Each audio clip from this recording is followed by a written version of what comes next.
Chapter 36. Everyone in Jofu Forest only heard a loud rumbling sound, and a golden light accompanied by a powerful aura surged outwards from where it landed. The airflow visible to the naked eye rippled outwards, blowing the surrounding trees to the side. Quick! The divine beast has appeared. Quickly go to that place. Everyone in Jofu Forest shouted excitedly, and all of them rushed towards the place where the loud sound came from, fearing that they would be one step slower and be cut off by someone else. And when that golden light shot down from the sky into the forest, no one knew that it actually landed beside the tree Fengjiu was at. The powerful pressure and airflow shook the big tree that two people couldn't even wrap their arms around, and it was almost uprooted. Fengjiu on the tree was naturally shaken by the airflow and fell to the ground, rolling into the huge hole that was created by the loud sound. Under that powerful pressure, she felt a sense of suffocation and breathlessness. The skin on her face hurt from the strong airflow, and she couldn't open her eyes.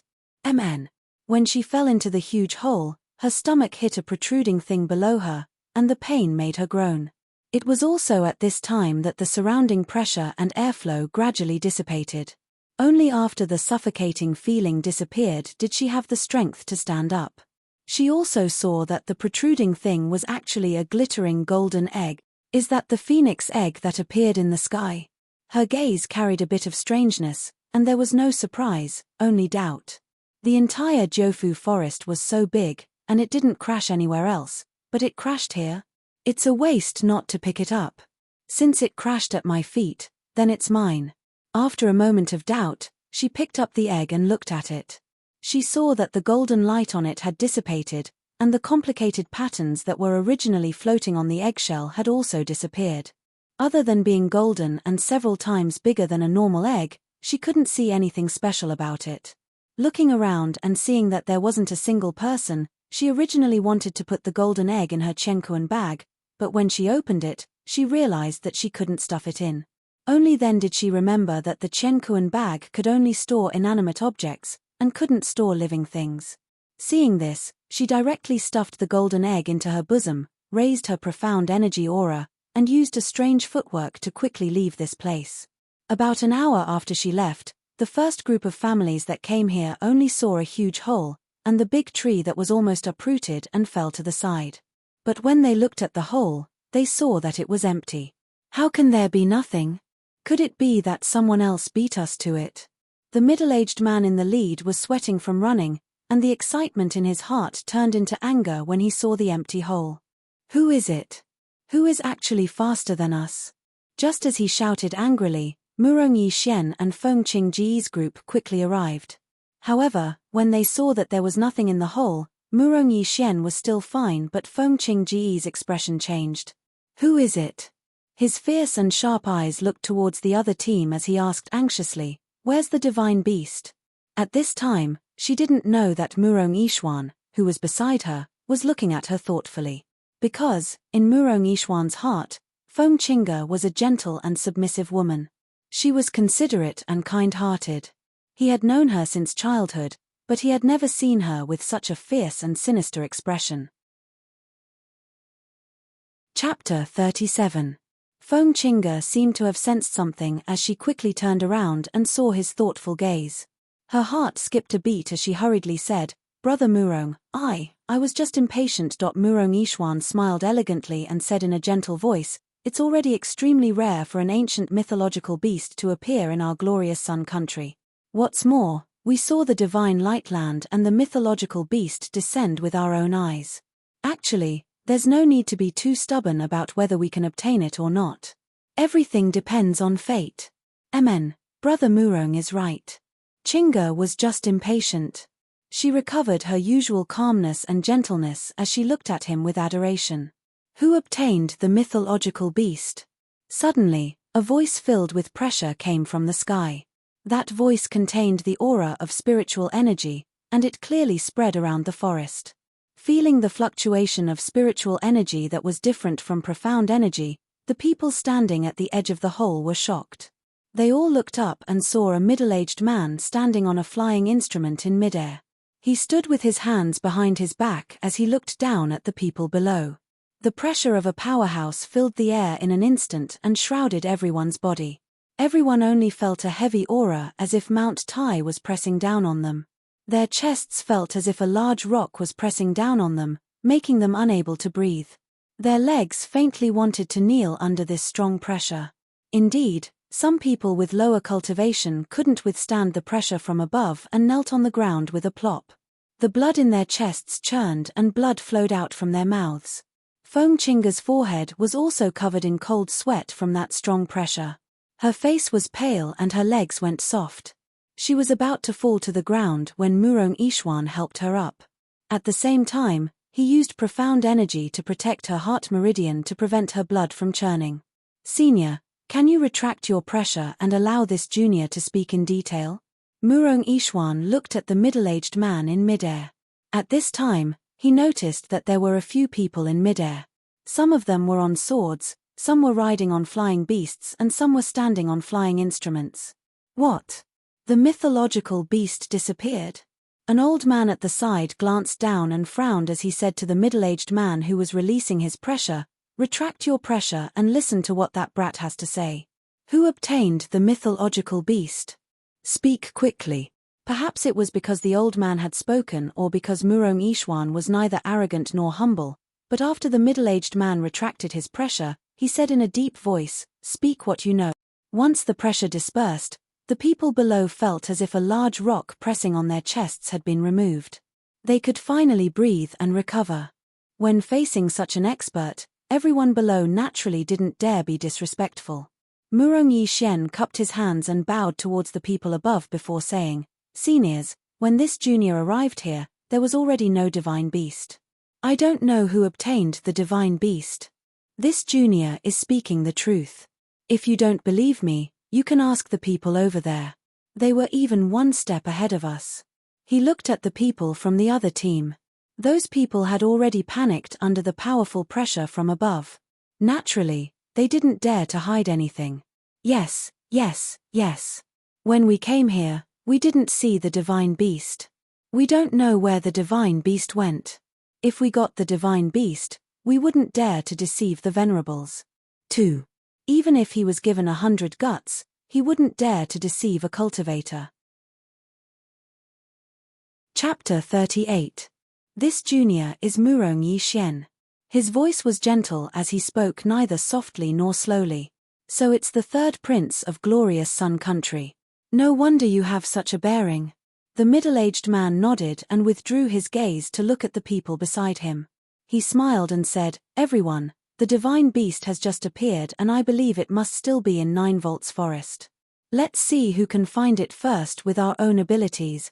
As he spoke, he raised his head and laughed, then rode his flying sword to search the surroundings. When the others saw him leave, they were afraid that they would be left behind, so they quickly left and began searching the surroundings. When the people below saw them leave, they couldn't help but let out a sigh of relief. There were actually 7 or 8 cultivators that appeared. One must know that they had only heard of cultivators in the past and never had the chance to see them. Now that they saw them, they were almost scared half to death. Seeing the 7 or 8 cultivators riding their flying swords, Foam Chinga's eyes were filled with yearning. She looked at Murong Yixuan beside her and said softly, "Brother Murong, if there's a chance in the future, let's enter an immortal sect to cultivate together." "All right." Murong Yixuan replied with a gentle voice, a faint smile on his handsome face. Hearing him nod in agreement, her heart was filled with sweetness. She asked softly, "Brother Murong, are we still looking for the divine beast? With those cultivators here, we have no chance. Even if we do find it, I'm afraid we'll be killed. Then let's go back now." Hearing this, Murong Yixuan glanced at her and said with a gentle voice, "You go back first. Let the Phoenix Guards escort you back. I still have to go to the mountain pass in the deepest part of 9 Volts Forest to help Elder Qin get the well mud. I'll go with you." She tugged on his sleeve and shook it gently. She said softly, "Brother Murong, I don't want to go back so quickly. I want to follow you. The depths of 9 Volts Forest aren't like here. Every 100 meters you go deeper, the danger you'll face is different. Especially the well at the mountain pass. It's said that very few people go there because there's a 3rd-rank high-level vicious beast guarding there. Be good, go home first. I'll go find you when I return." Hearing him say this, she knew that he wouldn't bring her along. She could only nod in response. All right. I'll go home first. Remember to come find me when you return. All right. He faintly smiled. After glancing at her, he picked out 10 people from the group he had brought and ordered, "You will follow and protect young Miss Feng back to the Feng Manor.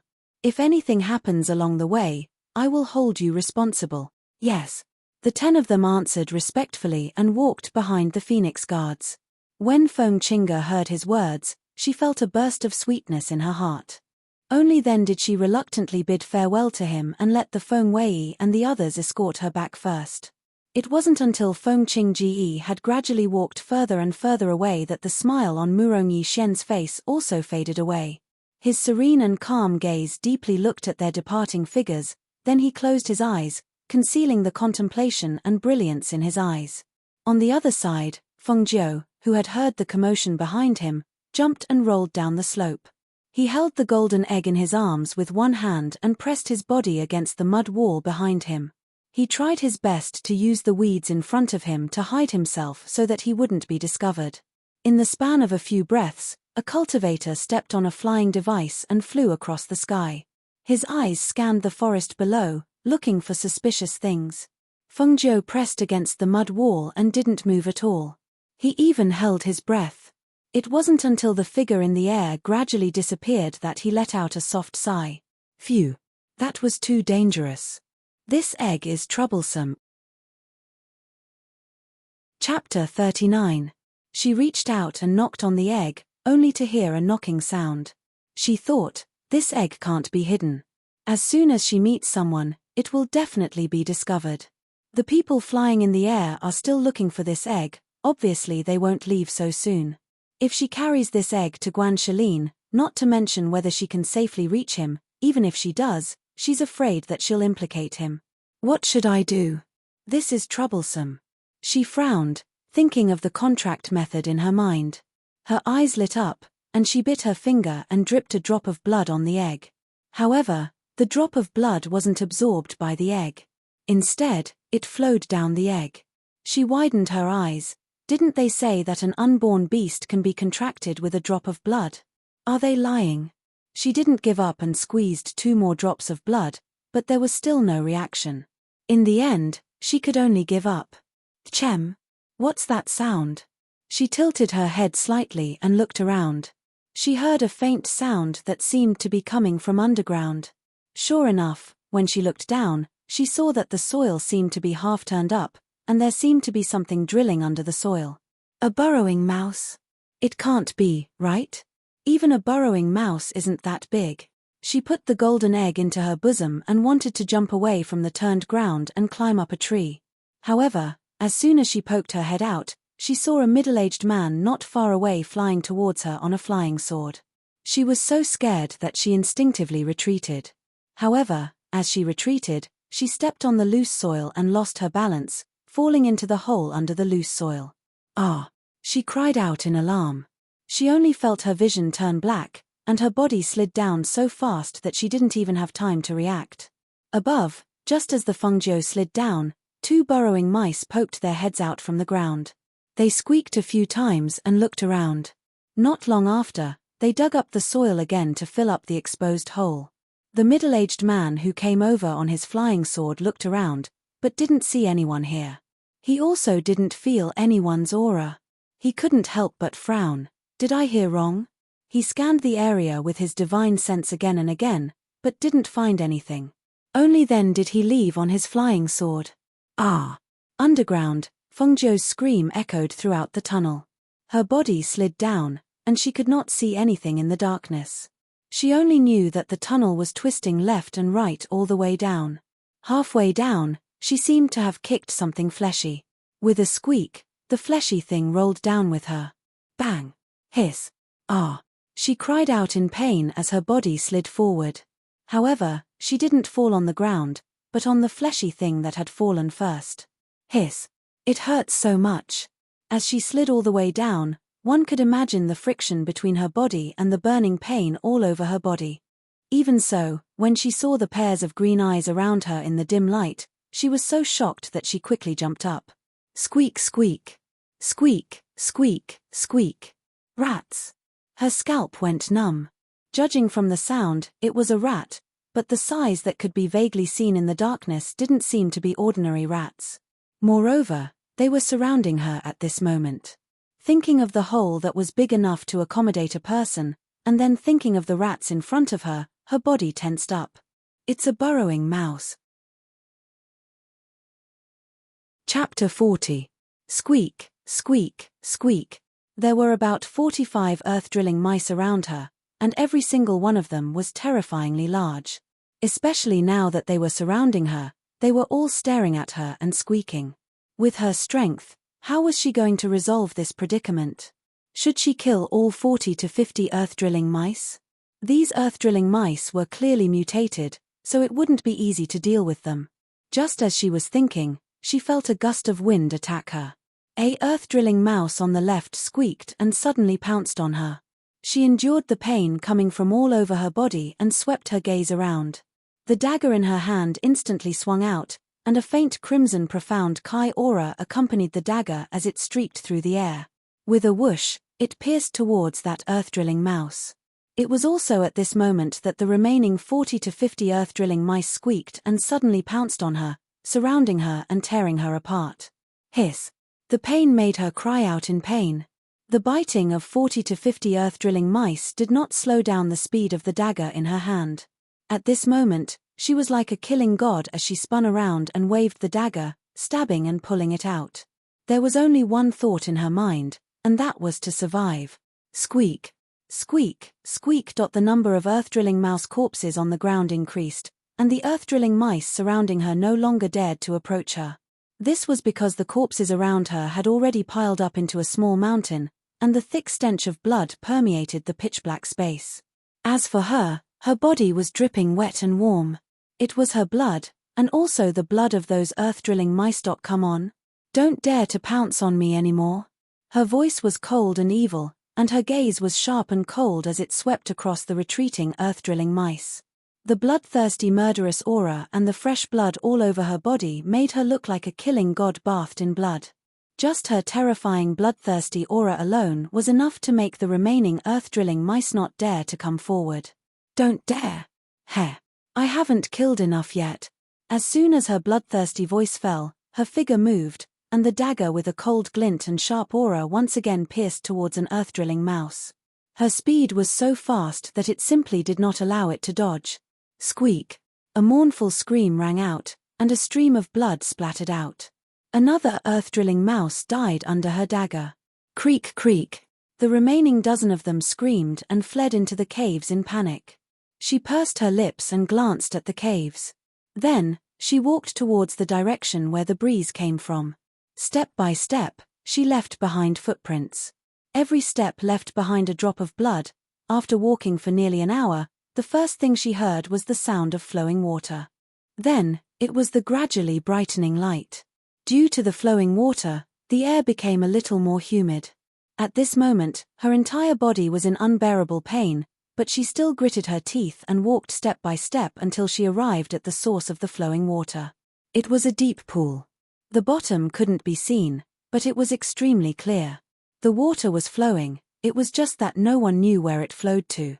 However, there was no road in this area.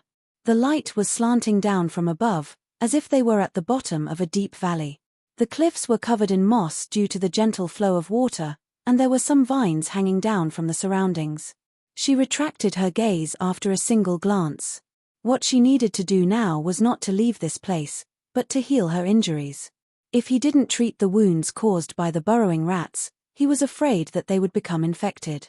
Fortunately, there was a deep pool here. Chapter 41.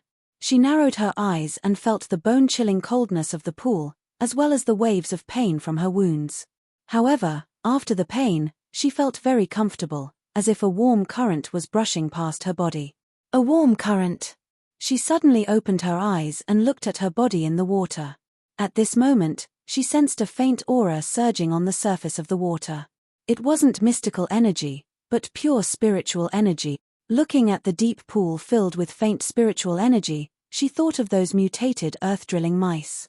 Was it because of the spiritual energy in this deep pool that they became so plump? But how could there be such a pure spiritual energy here? Just as she was deep in thought, the golden egg placed on the side suddenly moved and rolled into the pool without any warning. Splash! With a splash, the golden egg quickly sank into the water. She was shocked and grabbed the chenkuan pouch and dagger placed on the side before quickly diving down. She opened her eyes in the water and saw the golden egg slowly sinking.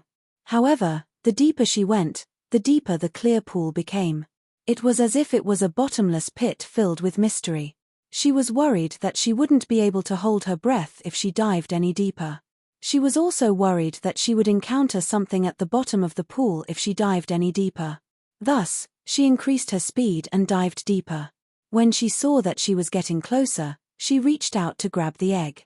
However, just as she was about to swim up with the egg in her arms, she caught a glimpse of what seemed to be a stone door covered in moss at the bottom of the pool. Although she was puzzled, she wasn't curious at this moment because she couldn't hold her breath. She quickly held the egg with one hand and swam upwards with the other. However, at this moment, the door at the bottom suddenly creaked open slowly. A strong suction force came from the door, like a whirlpool at the bottom of a pool, sucking her and the water into the door. Millimeter. Under the strong suction force, she couldn't avoid being sucked into the whirlpool and into the door. However, under the pressure of the water and the suction force, she only felt the blood in her heart churn. She spat out a mouthful of blood, which landed on the golden egg in her arms. However, she didn't see the blood she spat out being absorbed by the golden egg before her vision turned black and she lost consciousness.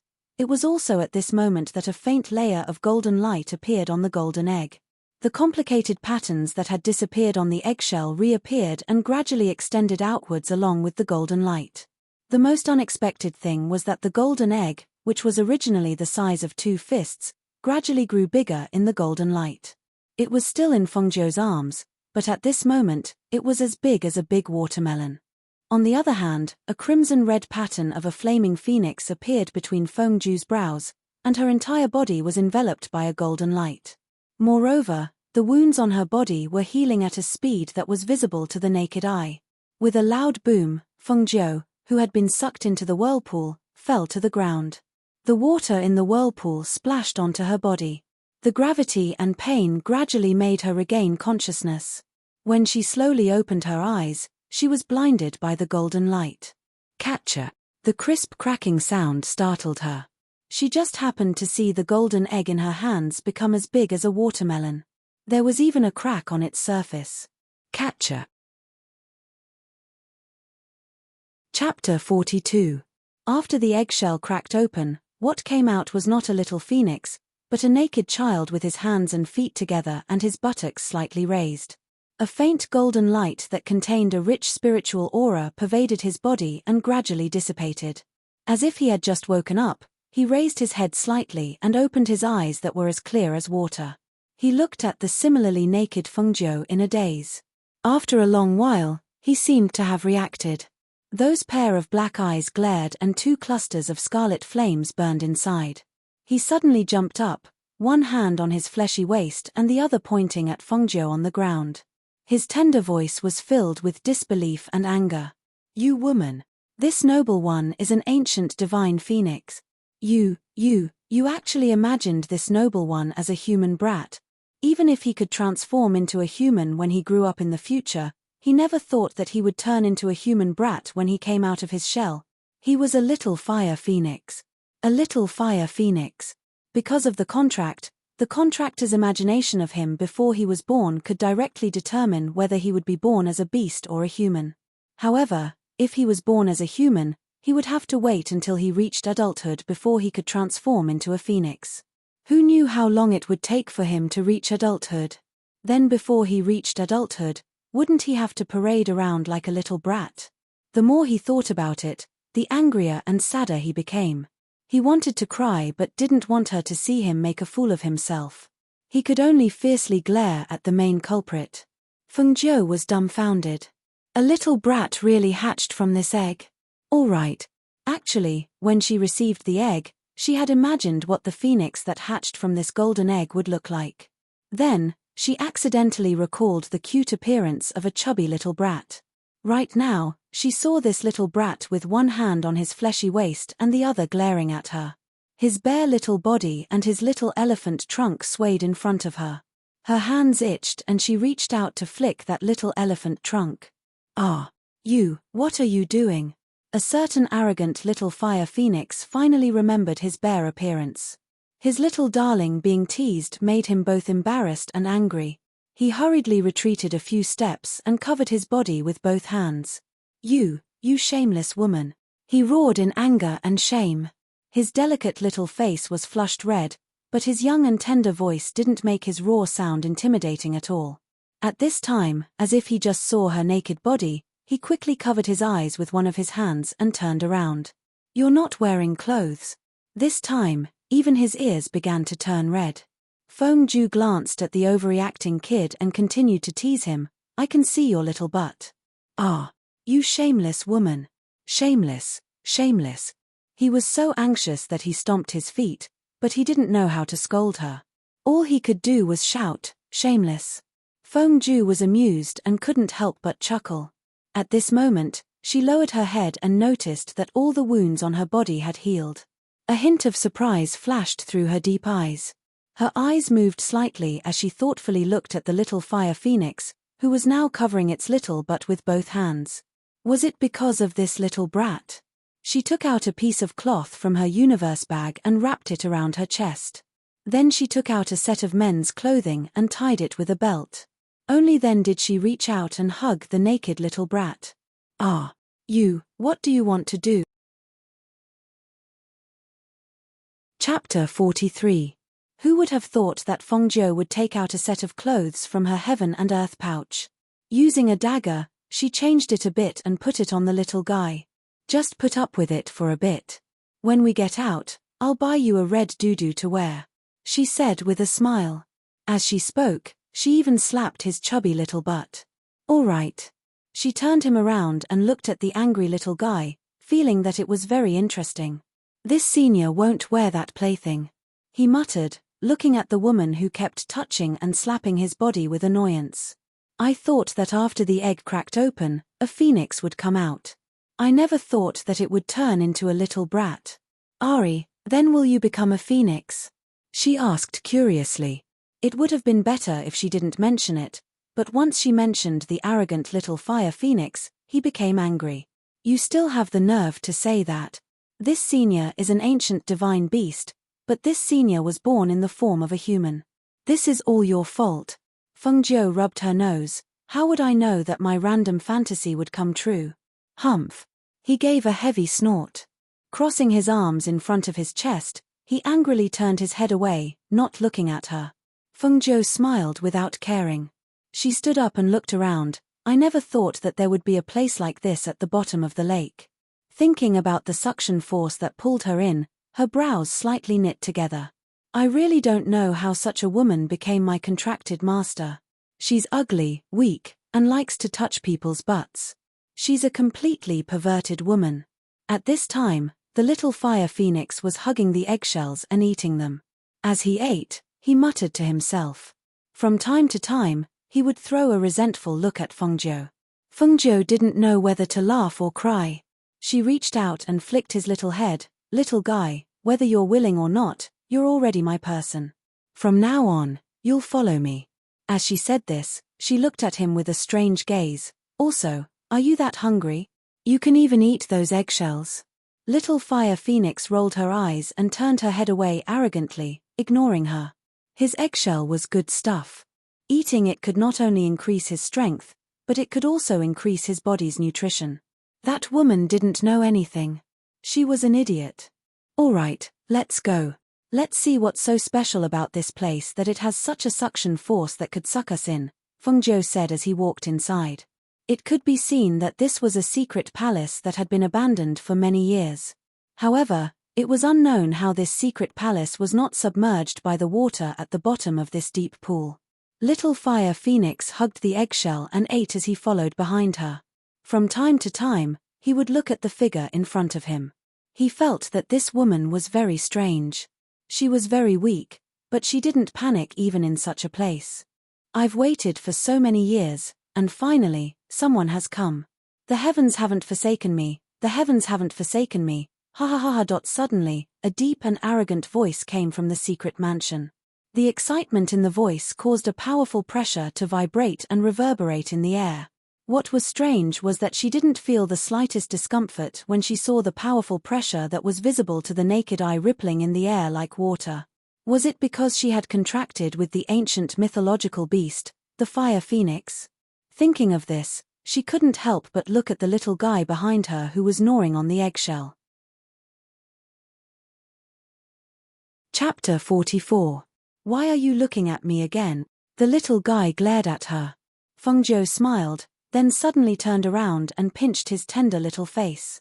What should I do if I like you more and more? Hearing this, the little fire phoenix's eyes widened in surprise. His delicate little face flushed red. He tried his best to look angry, but his expression was somewhat bashful, and his face was 3 parts shy and 7 parts uncomfortable. You don't think that I'll change my opinion of you just because you said that? You're an idiot. I won't like you. Also, don't touch me all the time.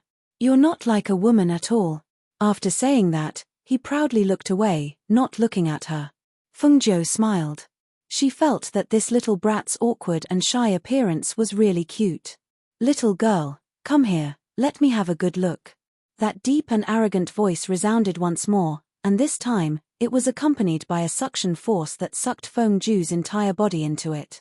Stupid woman. After eating the eggshell, the little fire phoenix was wiping his hands when he saw her being sucked in by a force. He couldn't help but cry out in alarm and quickly followed. Fengzhou only felt that she couldn't move, and couldn't even shout. In the blink of an eye, she was sucked in and arrived in front of a skeleton. In the next moment, a force invaded her meridians. She felt that under the invasion of that force, her whole body was exposed under the sun. There were no secrets to speak of. When the little fire phoenix caught up, he bumped into a layer of enchantment and was isolated outside. He couldn't get close to Fengzhou. Seeing her standing motionless in front of the skeleton, he panicked and shouted, stupid woman, how are you? Profound spiritual body? It's actually a profound spiritual body? Ha ha ha ha. I, Chu Batian, actually encountered a profound spiritual body that's hard to come by in 1,000 years. Ha ha ha. The heavens didn't abandon me, the heavens didn't abandon me, ha ha ha ha. Fengzhou could only hear the excited laughter. The force binding her was released, and she fell to the ground weakly, facing the skeleton in front of her. Fengzhou didn't feel any killing intent or malice, only the excited voice. Therefore, he wasn't worried. He turned to the little fire phoenix who was outside the bounded domain and said, I'm fine. Don't worry. After all, the two of them had a soul contract. After the little fire phoenix calmed down and sensed that she was fine, he snorted and said uncomfortably, who's worried about you? But his eyes still couldn't help but look inside the enchantment to check on her condition. Knowing that he was lying, Fengzhou did not mind. Instead, he focused on the skeleton in front of him and called out tentatively, Senior? At this moment, a shadow appeared on the skeleton. A middle-aged man wearing a black robe floated in mid-air. He looked down at Fengzhou with a sharp and oppressive gaze. You have a profound spiritual body. Little girl, you're not simple. Not only did she have a profound spiritual body that's hard to come by in 1,000 years, but she was also the contracted master of the ancient divine beast, the fire phoenix. How could such a little girl be ordinary? Chapter 45. Profound spiritual body? Fengzhou looked at the figure in astonishment and asked, is the profound spiritual body very rare? Forgive her for not being in this world for long, and there were many things she did not know about cultivation. She had never heard of the profound spiritual body. The profound spiritual body is a cultivation genius. Not only can you cultivate Xian Qi, you can also cultivate spiritual Qi. Furthermore, your cultivation speed is 10 times faster than others. The middle-aged man looked at her with a smile and continued, in other words, if others take 10 years to cultivate to Xian Qi martial master, then you might be able to cultivate to the martial master level in a year. This kind of cultivation speed can be called a genius. Hearing this, Feng Zhou was startled and said, "That can't be right. I've tried to cultivate spiritual qi into my body, but I didn't feel any difference in my body. I didn't have the kind of cultivation speed that Senior described." She had spent a lot of time cultivating spiritual qi into her body. Furthermore, the Xian qi in her body was not enough. That's because the profound spiritual qi in your body has not been opened. He stared at her with a burning gaze. "I hope that you will take me as your master. This way, I will open your profound spiritual qi and help you cultivate." If it was anyone else, hearing such a strong person say that he wanted to take them as his disciple, they would probably agree without hesitation. However, Feng Zhou raised her eyebrows after hearing this. She looked at the old man and did not speak for a long time. "You're not willing?" Seeing that Feng Zhou did not react with joy, he frowned and released his spiritual qi. However, he found that his spiritual qi did not have any effect on someone like her who had a contract with an ancient divine beast. He gave up and sighed. "You don't have to worry about my motives. I only hope that after you become my disciple, you can help me with 3 things." Hearing this, Feng Zhou thought for a while before saying, "Senior, please tell me. If it is within my ability and does not go against my style of doing things, I can agree." Hearing this, the middle-aged man laughed loudly. "Good. I see that you are also a casual person. Your temperament is somewhat similar to mine." Feng Zhou smiled and said nothing. "Little girl, I used to be the palace master of the Chenyuan Palace, Chu Batian. When I was in my prime, no one dared to oppose me. As long as I think it's right, I'll definitely do it." Back then, he told Feng Zhou about his life in detail.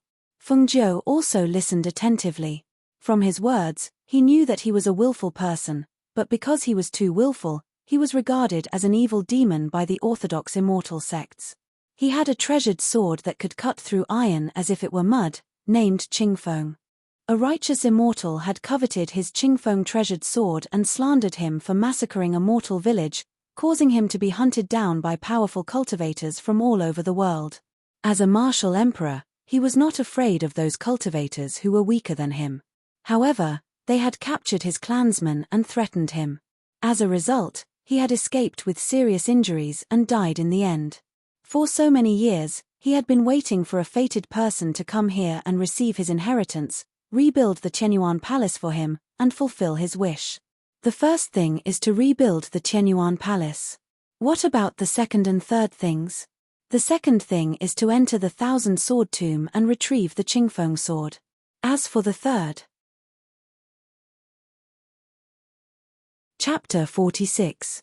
Hearing that the request was reasonable, Feng Zhou nodded and asked with a smile, "Since it's an apprenticeship, is Senior only going to help me open my Xianling meridians?" If there weren't any practical benefits, she would have been at a disadvantage. "Ha ha ha, of course there's more than that." The middle-aged man laughed, looking at Feng Zhou with admiration. Hearing this, she didn't say anything else. Instead, she knelt down and bowed. "Master, please accept a bow from your disciple, Feng Zhou." Saying so, she respectfully kowtowed. Good, good, good, I, Chu Batian, finally have a disciple. Ha ha ha ha." He laughed excitedly. "Girl, take away the third brick on the left side of my skeleton.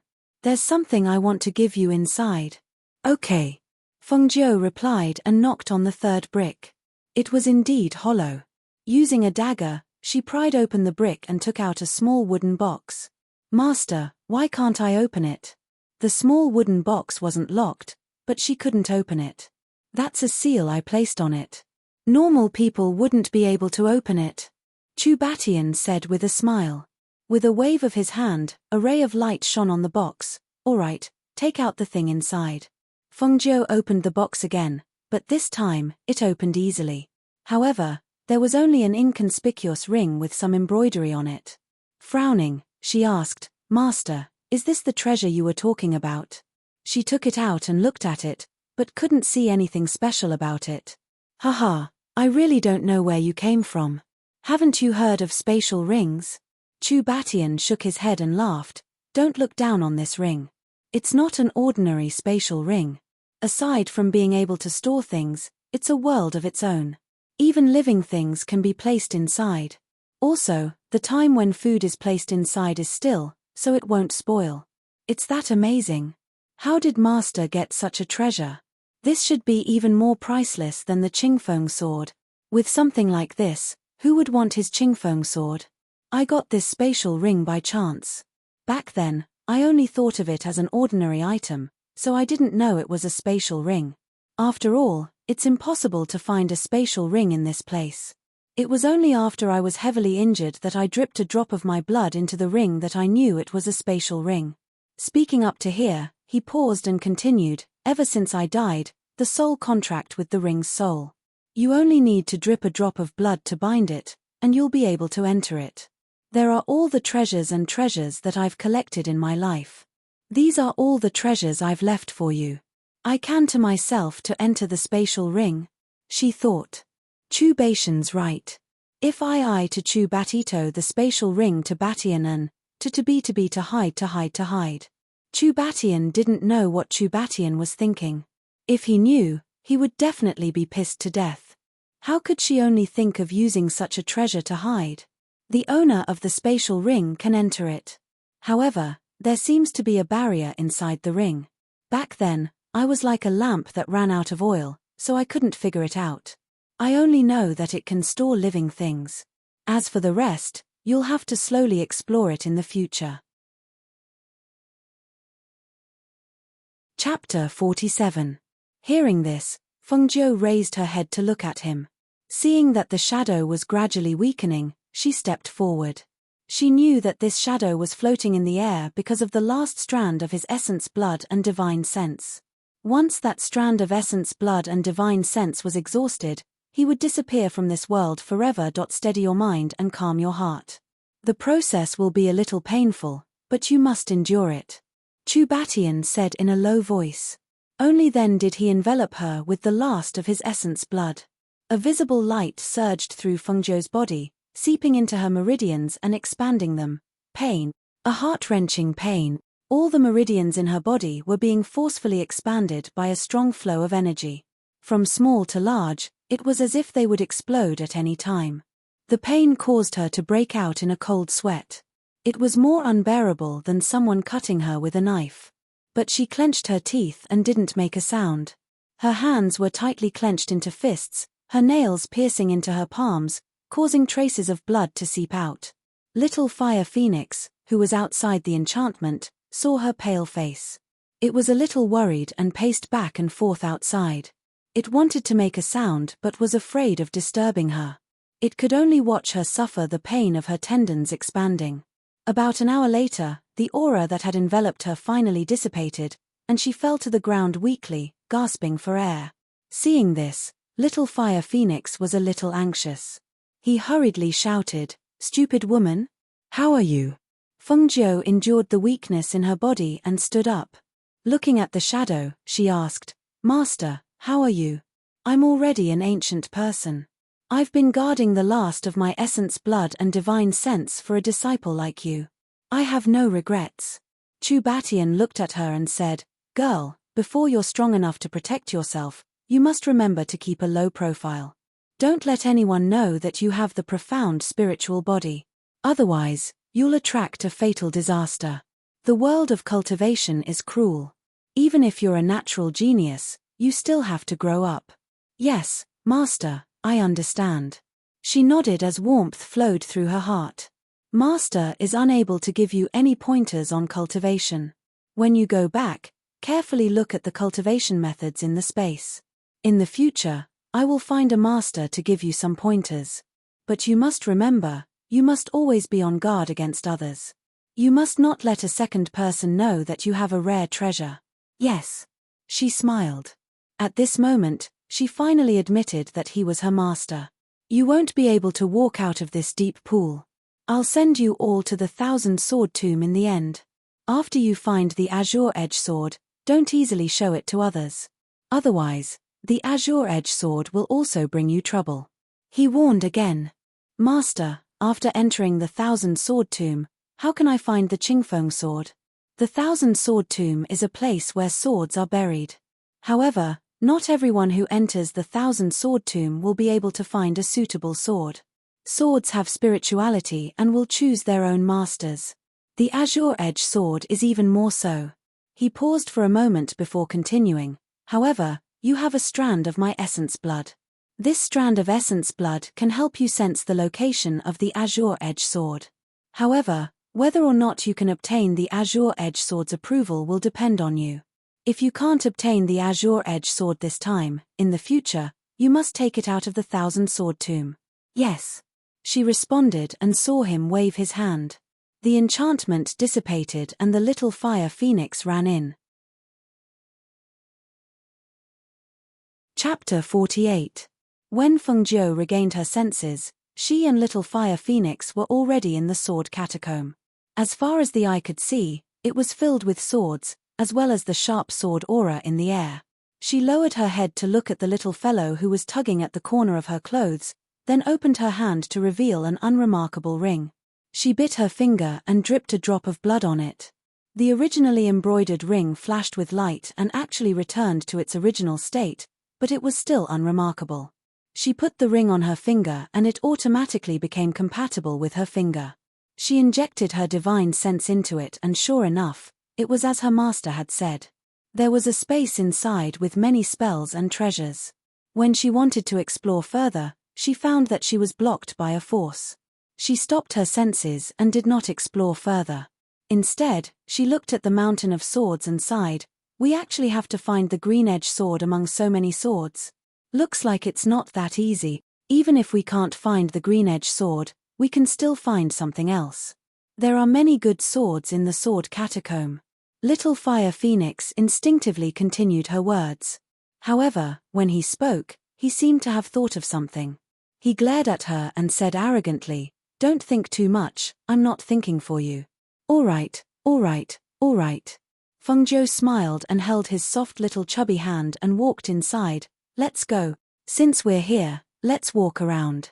If we don't find a suitable sword in 6 hours, we'll be sent out. We have to hurry." Little Fire Phoenix groaned awkwardly when she held his hand, but he did not shake her hand off. Instead, he allowed her to lead him inside. The surrounding swords emitted sharp sword aura. They were all inserted into the ground, and some of the blades had already been embroidered. After walking for a while, she still could not sense the whereabouts of the green edge sword. Thus, she wanted to try and see if it was really as her master had said, that swords choose their masters. She grabbed a sword and tried to pull it out. However, the sword was firmly inserted into the ground and did not move at all. She wanted to try again, but she felt a cold sword aura shoot out from the sword, causing her to immediately withdraw her hand. TSK, it's really amazing," she said curiously, and the light in her eyes grew brighter. "What's so amazing about it? The swords of the sword catacomb have always been like that." Little Fire Phoenix pursed his lips and looked up at this stupid woman who was completely like a layman. He frowned and said, "You're not really planning to slowly search here, are you?" Upon hearing this, Fengjiu was stunned. "What else?" Little Fire Phoenix looked at her with disdain. "You're really stupid." Being looked down upon, Fengjiu felt helpless. Who asked her to be so ignorant? Didn't that person leave you a strand of essence chi? Close your eyes and try to sense if there's any aura of the azure edge sword in the surroundings. Will this work? The little fellow raised his chin and said in a deep voice, "The Qingfeng sword is not an ordinary sword. Furthermore, you have a strand of its previous owner's blood essence. Of course you can sense its location. I'll give it a try." She did as she said. Fengjiu immediately closed her eyes and did not think about anything. She only quietly sensed the sword aura in the sword tomb. After about half an incense stick's time, she suddenly opened her eyes. Her eyes were filled with surprise. Chapter 49. She brought the little Fire Phoenix to the place where the azure edge sword's aura was emanating. It was a small mountain top, and there were all kinds of treasured swords on it.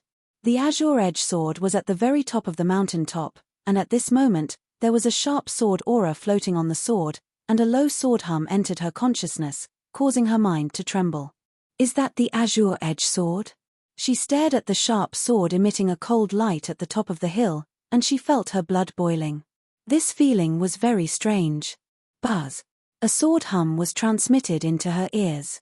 Standing at the bottom of the hill, she saw the azure-edged sword at the top of the hill vibrating. The sword hum was emitted from the sword's body, as if it was howling excitedly. The sword aura on the sword's body became sharper until the azure-edged sword was pulled out with a whoosh and slashed down at her from the top of the hill. The little fire phoenix was slightly surprised at this scene. A spirit sword would choose its master, but it was rare to see a spirit sword like this that didn't even need her to pull it out. He looked at her with a strange gaze, but he couldn't tell what was so special about her. Whoosh! The long sword fell to the ground, and the tip of the sword pierced into the ground, just right by Fengzhou's right hand. Fengzhou reached out and grasped the azure-edged sword. He felt a strong vibration accompanied by a sword hum from the sword's body, reaching his soul.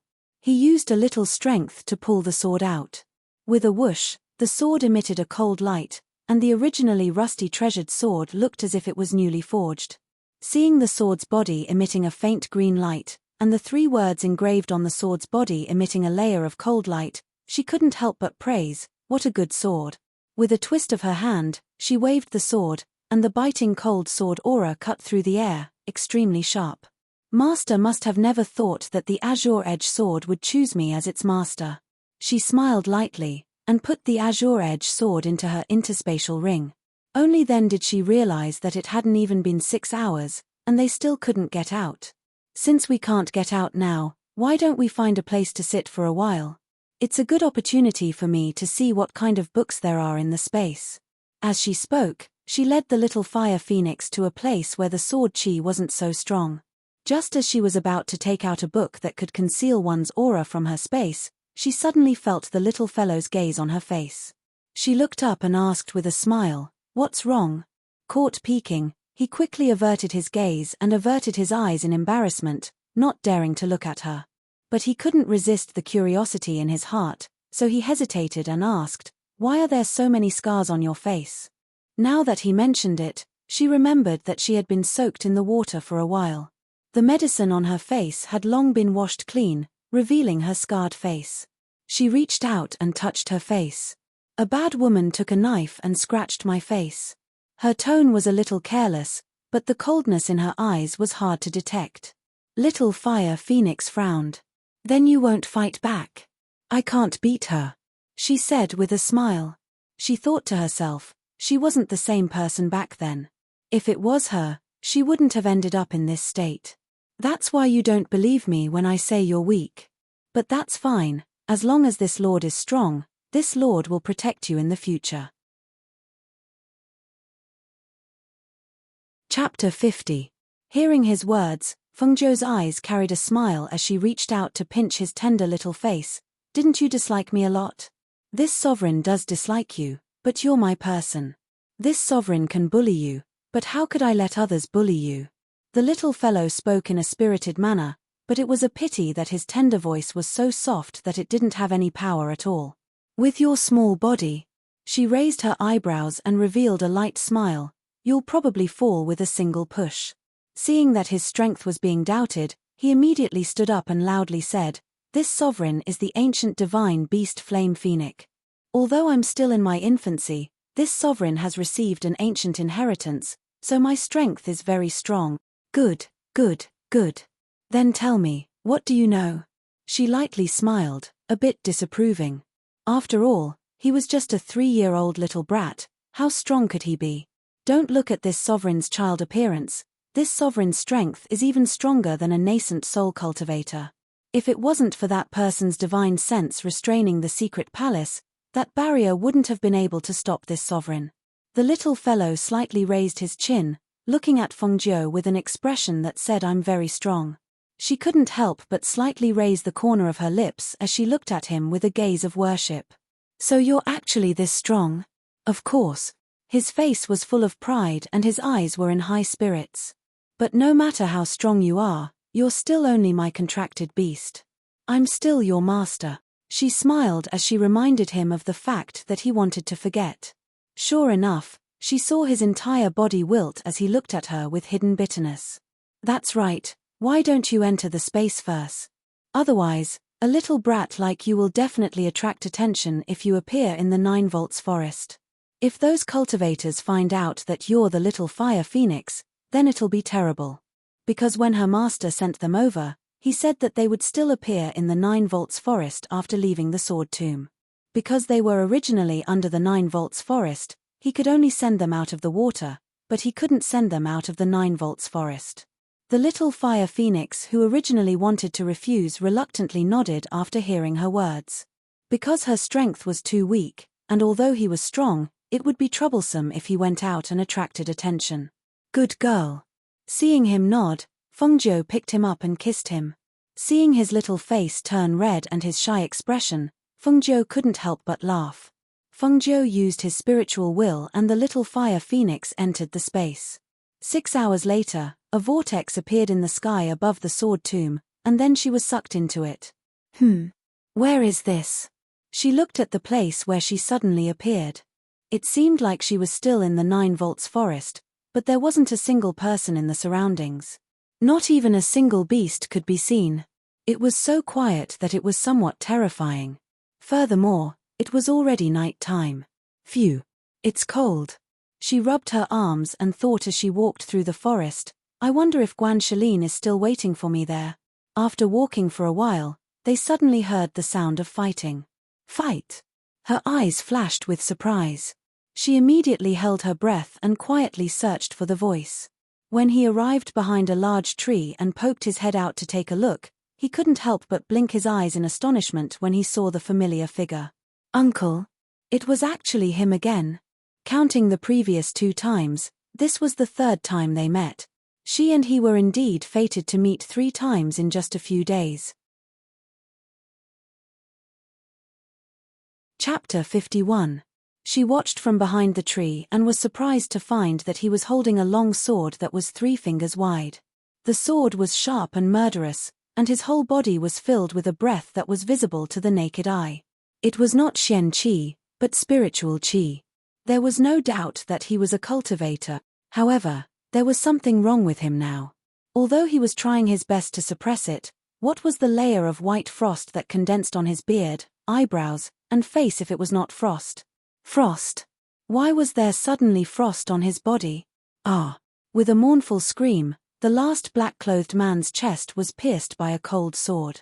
That black-clothed man half knelt down, blood flowing out of his mouth. His eyes were fixed on the last black-clothed man. He opened his mouth, wanting to say something, but no words came out. In the end, he fell down without even taking a breath. At this time, Ling Mohan's body was trembling slightly, as if he was frozen. He stood there quietly, like an ice sculpture. The cold air that permeated his body was like 1,000-year-old ice.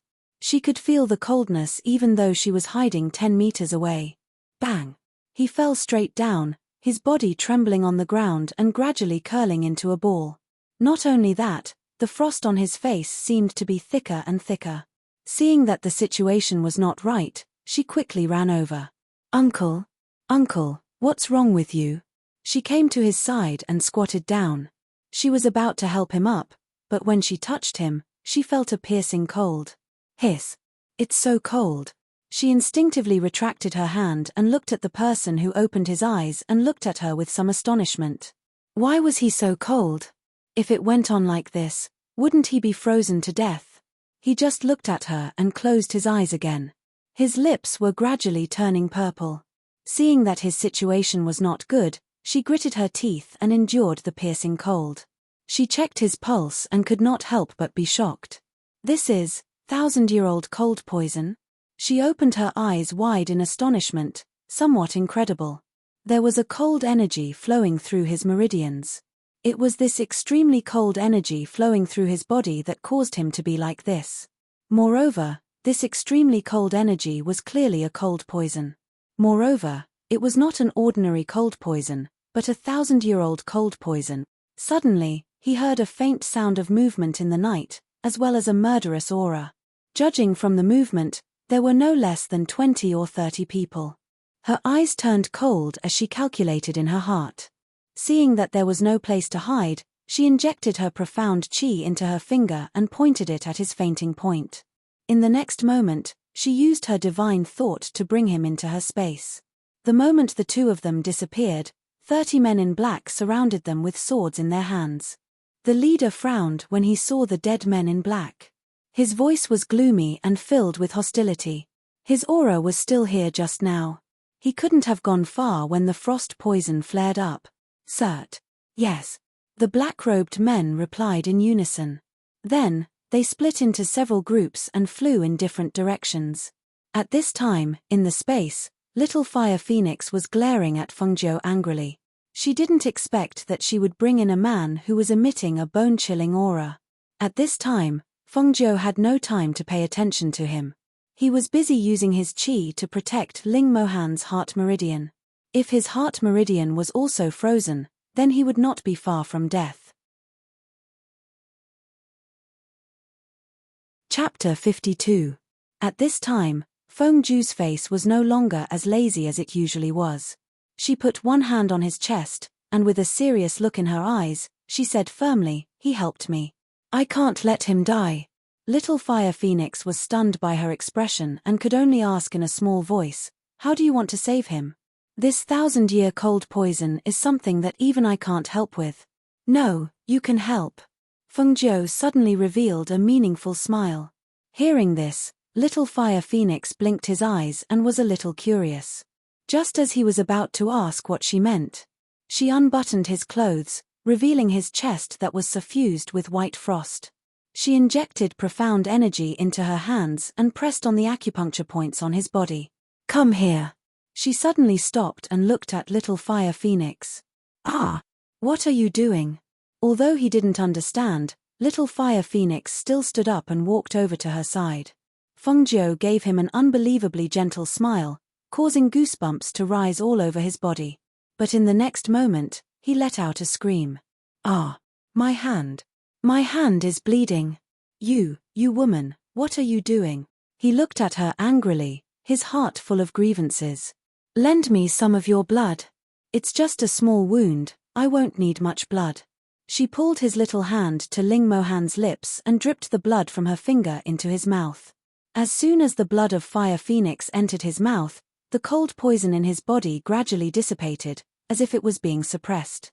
His body surged with heat, and that heat eased his stiff body. His body, which was originally curled up into a ball, was no longer curled up. Is this sovereign's blood that useful? At this moment, he finally understood the meaning behind her previous words. Seeing that he had finally recovered, Fengjiu sighed and explained, "You are the ancient Fire Phoenix. Fire Phoenix's blood is the hottest, naturally it can suppress the cold poison in his body." As she spoke, she patted his little head and smiled. "Thank you so much. You helped me return the favor." Little Fire Phoenix turned her face away awkwardly, but she was very happy because of her words. "How long do you plan to keep him here? What if he wakes up? There are people chasing after him outside. I'll bring him out once those people are far away. His cold qi has been suppressed, so he should be waking up soon. With his ability, as long as he wakes up, he should be fine." Little Fire Phoenix didn't say anything else. And just as she said, Fengjiu brought him out and placed him on the grass after an hour. "Uncle, I've saved your life.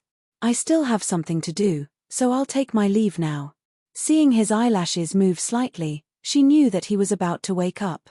She immediately used a strange footwork to rush into the forest. Not long after she left, Ling Mohan also woke up. The voice of the little beggar was still echoing in his mind. He looked at his recovered body in surprise, and felt that the cold had been suppressed. He was shocked and looked around, but the little beggar was nowhere to be seen. As for Fengjiu, she was worried that the blockhead Guan Shalin was still waiting for her there, so she rushed to the original place. When the sky was bright, she finally arrived under the big tree. Seeing that he was no longer there, she couldn't help but sigh in relief. "Looks like he's gone. That's good, I don't have to worry about him waiting here like a fool." Chapter 53. When she heard the sound, her expression changed slightly, and she immediately dashed in that direction. However, when she arrived and saw the scene, she was stunned.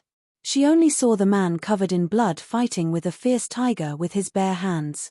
His clothes were torn by the tiger's claws, and the scratches on his body were a ghastly sight, and around him, there were more than 10 Hui Lang corpses.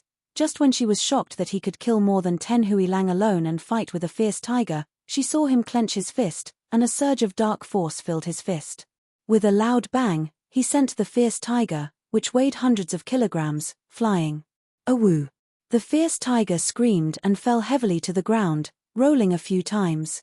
Even the sound of its head being broken could be heard. Little brother, Guan Shalin, who turned around, cried out in surprise. He wiped the blood on his face and ran over excitedly. Little brother, I thought something happened to you.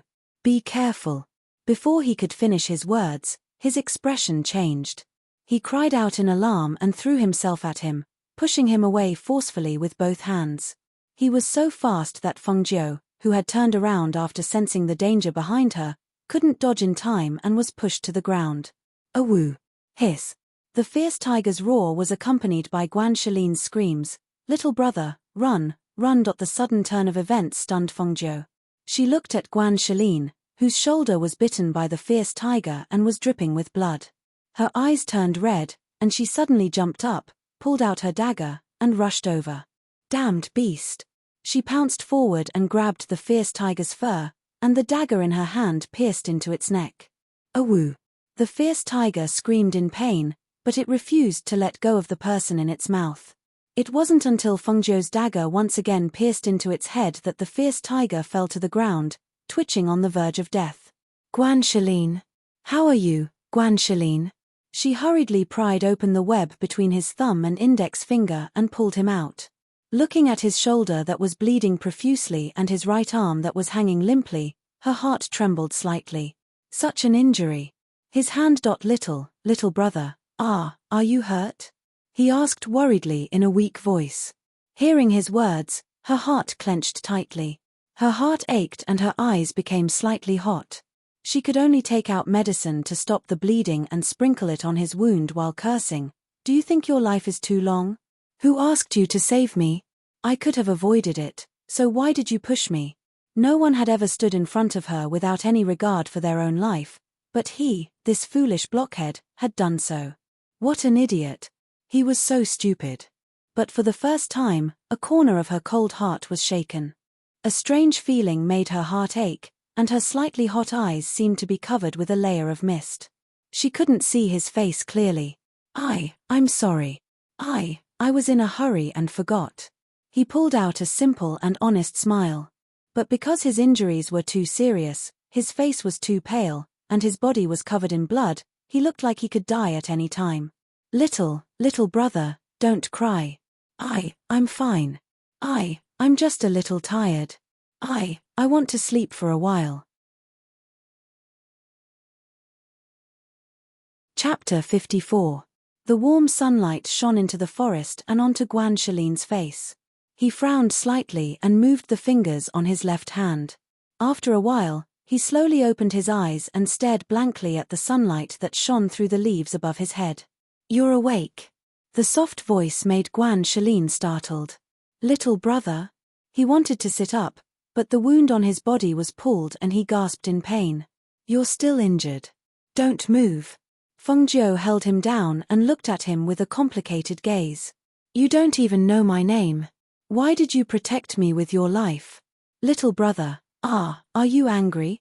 He looked at him nervously. Answer me. Seeing his serious expression, he could only say, I'm older than you, and you're my little brother. If there's any danger, of course I have to protect you. Feng Jiu was slightly startled. He didn't expect such a simple reason. Little brother. My name is Feng Jiu.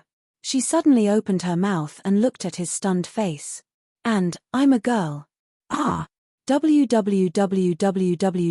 This time he was so shocked that he stuttered.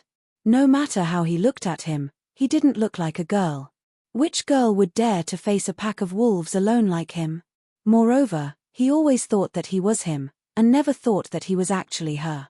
Looking at him stupidly, her eyes flashed. The bone in your right shoulder was bitten off by that beast. Oh. He glanced at her and replied. What I mean is, your right hand is crippled. This time, he paused and narrowed his eyes. Yes. Do you regret it? Hearing this, Guanshelin looked at her, shook his head, and said seriously, I don't regret it.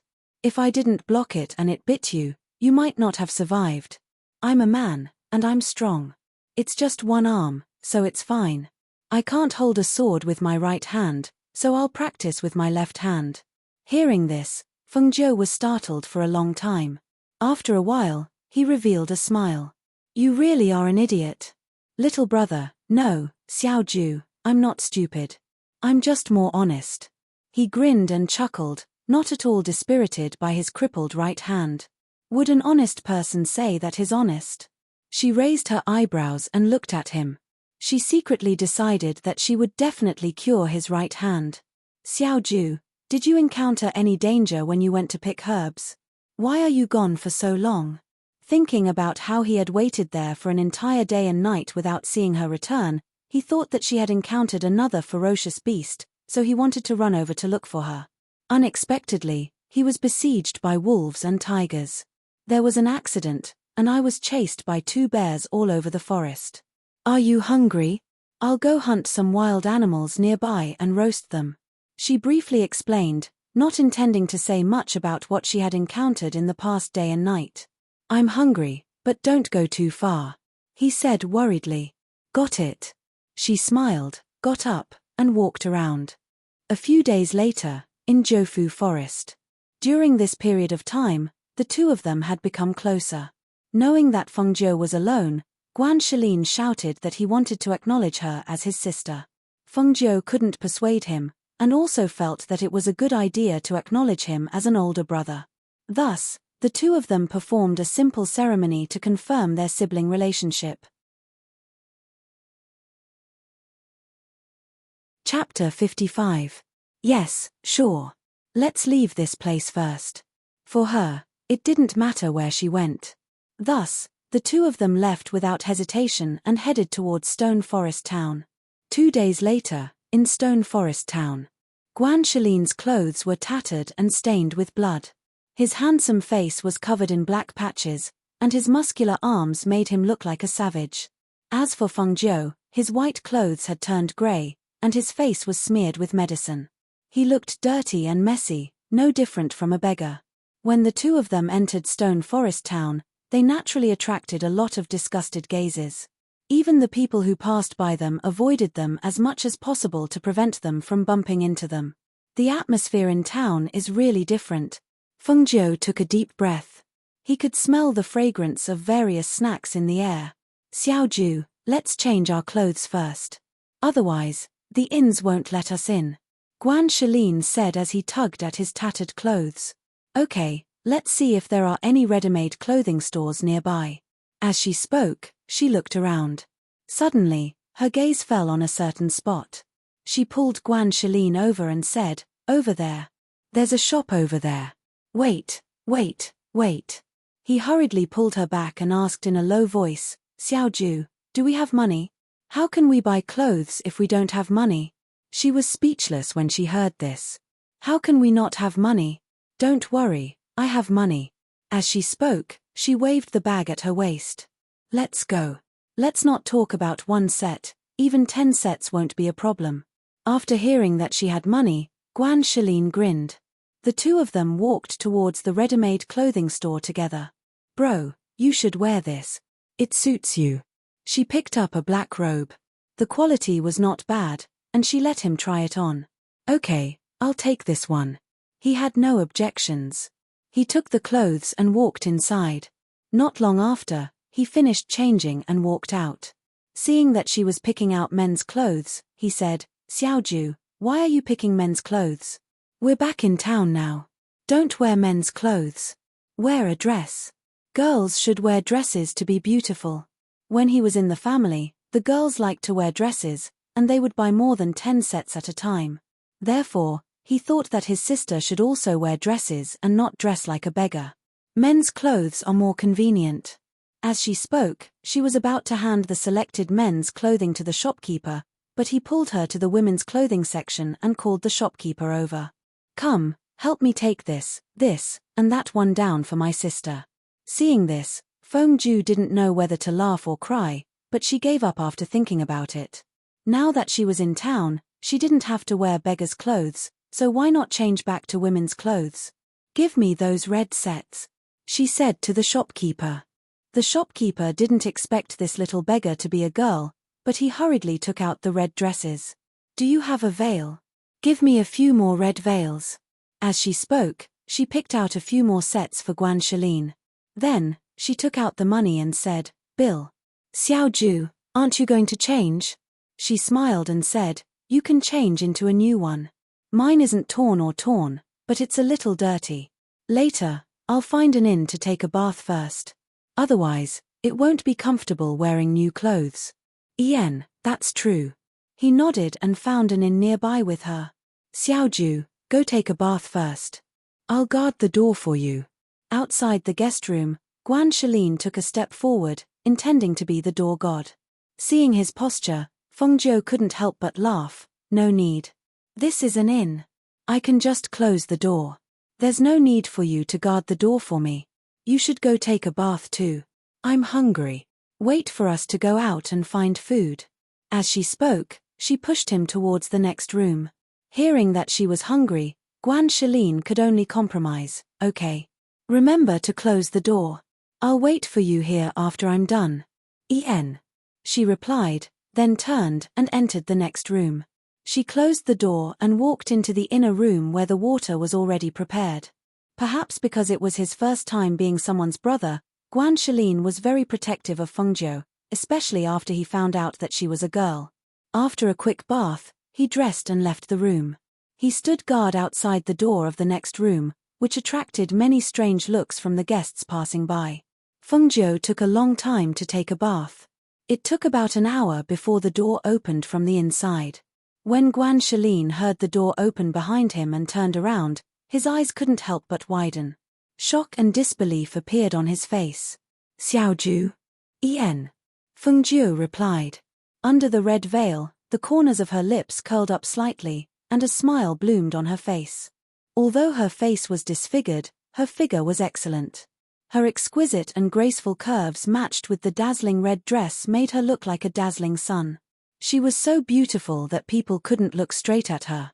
Her face covered by the red veil added a layer of mystery to her. She exuded a mysterious aura that made people's hearts itch to catch a glimpse of the beauty's face, but they couldn't see her face under the veil. The red dress on her body was charming and enchanting, but also unrestrained. Her body exuded a cold and arrogant aura like a red plum blossom in the snow. She didn't have the gentleness of an ordinary woman in the boudoir. Instead, she had the innate noble aura of a superior. Looking at the beauty in red in front of him, Guanxaline was speechless for a long time. He only felt that his little sister was unbelievably beautiful. Her soft black hair was draped over her back and was only loosely tied with a red ribbon. 2 strands of hair fell on her cheeks, adding to her charm and enchanting aura. Her eyes, which were exposed by the red veil, were half closed with a smile. Her eyebrows exuded confidence and arrogance. It was hard for him to associate her with the dirty little beggar that he had seen before. "Xiaoju, you're so beautiful. Even fairies aren't as beautiful as you." He grinned foolishly. Thinking that such a beautiful woman was his little sister, he suddenly felt an incomparable sense of pride. "Let's go," she chuckled. She was in a good mood after changing into women's clothes, so she walked downstairs. "Oh, okay." He hurriedly followed. As if he thought of something, he looked around. Sure enough, he saw that the men upstairs and downstairs were all staring at his little sister in amazement. Seeing this, while he felt proud, he also secretly made up his mind to help Xiaoju get rid of the scar on her face. It wasn't until the two of them left the inn that the people in the inn came back to their senses. "So beautiful. Who is that girl? When did such a stunning beauty come to our town?" In the restaurant opposite the inn, Murong Yixian, who was standing by the window, looked at the red figure with confusion in his eyes. Chapter 56. Because of the doubts in his heart, he went downstairs and went in search of the red figure. On the other side, Fengjiu and Guanxaline found a restaurant and booked a private room. They ordered more than 10 dishes and 2 pots of wine, then closed the door and started eating. Feng Zhou put the veil aside and poured wine while saying, "Brother, let's stay here for a while. Later, we'll find a quiet courtyard to rent. It'll be more convenient than staying in an inn." "Okay, we'll look for one later." Guan Shilin had no objections to this. "Xiaoju, don't just drink wine. Have a bowl of stewed soup first." He gave her a bowl of soup and scooped up a piece of egg-fried meat for her. "Try it and see if it's good. You eat. I'll do it myself." As she spoke, she saw that he wasn't used to using his right hand and couldn't hold the chopsticks properly. She put some of each dish into his bowl and said, "After a while, I'll raise my cultivation and find the medicine to cure your right hand." Hearing this, he was a little startled. "It can be cured? Yen, it's just that the things you need aren't easy to find." She drank a bowl of soup and ate some dishes. "But it won't be a problem. I'm 100% sure that I can make your hand recover to its original state." With her medical skills, as long as she had the medicine, there was no illness that couldn't be cured. Not to mention the tendons in his shoulder that were bitten off, even if his entire arm was bitten off, she could reattach it. Although he didn't regret his hand being crippled, hearing her say that it could be cured still made him very happy. "Xiaoju, if my hand can be cured, then I'll work hard to cultivate in the future and protect you." "Okay." She nodded with a smile. She knew that his strength wasn't low. With his strength alone, he could deal with a pack of wolves and tigers. One could imagine how strong his explosive power was in a desperate situation. She also believed that he would become even stronger in the future. Downstairs, Murong Yixuan sat at the table on the first floor and drank wine. His eyes were closed and he was deep in thought. He didn't know why he followed her, and he didn't know why he thought that the woman in red was Chinga. But when he glanced at her from upstairs, the back view was very similar. But he followed her all the way. He wasn't sure because the two people's temperaments were different. Chinga was gentle and soft, while the woman in red was unrestrained and flamboyant. Her red clothes were so dazzling on her. Although his Chinga was also very outstanding, she wasn't that kind of person, and she never wore red clothes. How could he suspect that the Chinga who had already returned was someone else? That familiarity in her every action and smile, it was clearly her. But there was a voice in his heart, he couldn't help but doubt. After a long while, when the door to the private room upstairs opened and the red figure appeared again, the shocked gazes of the diners upstairs and downstairs couldn't help but follow her closely. The veil that fluttered slightly as she walked made them wish that a gust of wind would blow the veil away. Murong Yixuan raised his eyes and looked over, only to see the woman in red with an extremely outstanding temperament slowly walking down. Every step she took was calm and graceful. Her red clothes were like fire, like the sun, yet her body exuded a cold and indifferent aura that kept people away. Every movement she made naturally exuded the noble aura of a person in a superior position. Chapter 57. When she saw Murong Yixuan, Feng Zhou was a little surprised to see him here. Actually, she had already sensed that someone had been following them, but she didn't feel any malice, so she didn't pay attention to it. Thinking about it, the person who had been following them was him.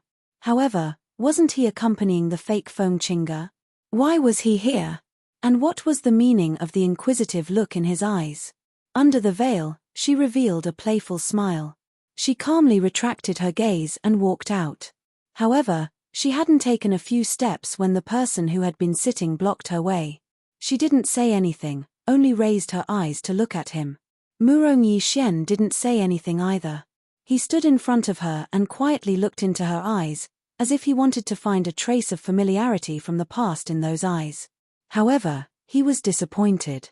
Although those eyes were very similar to hers, those wanton and flamboyant eyes were not hers. This pair of eyes was so beautiful, so similar to the person in his heart. However, his Song Chinga's eyes were gentle, but this pair of eyes in front of him hid a hidden sharpness. The two completely different auras made him unable to distinguish between them.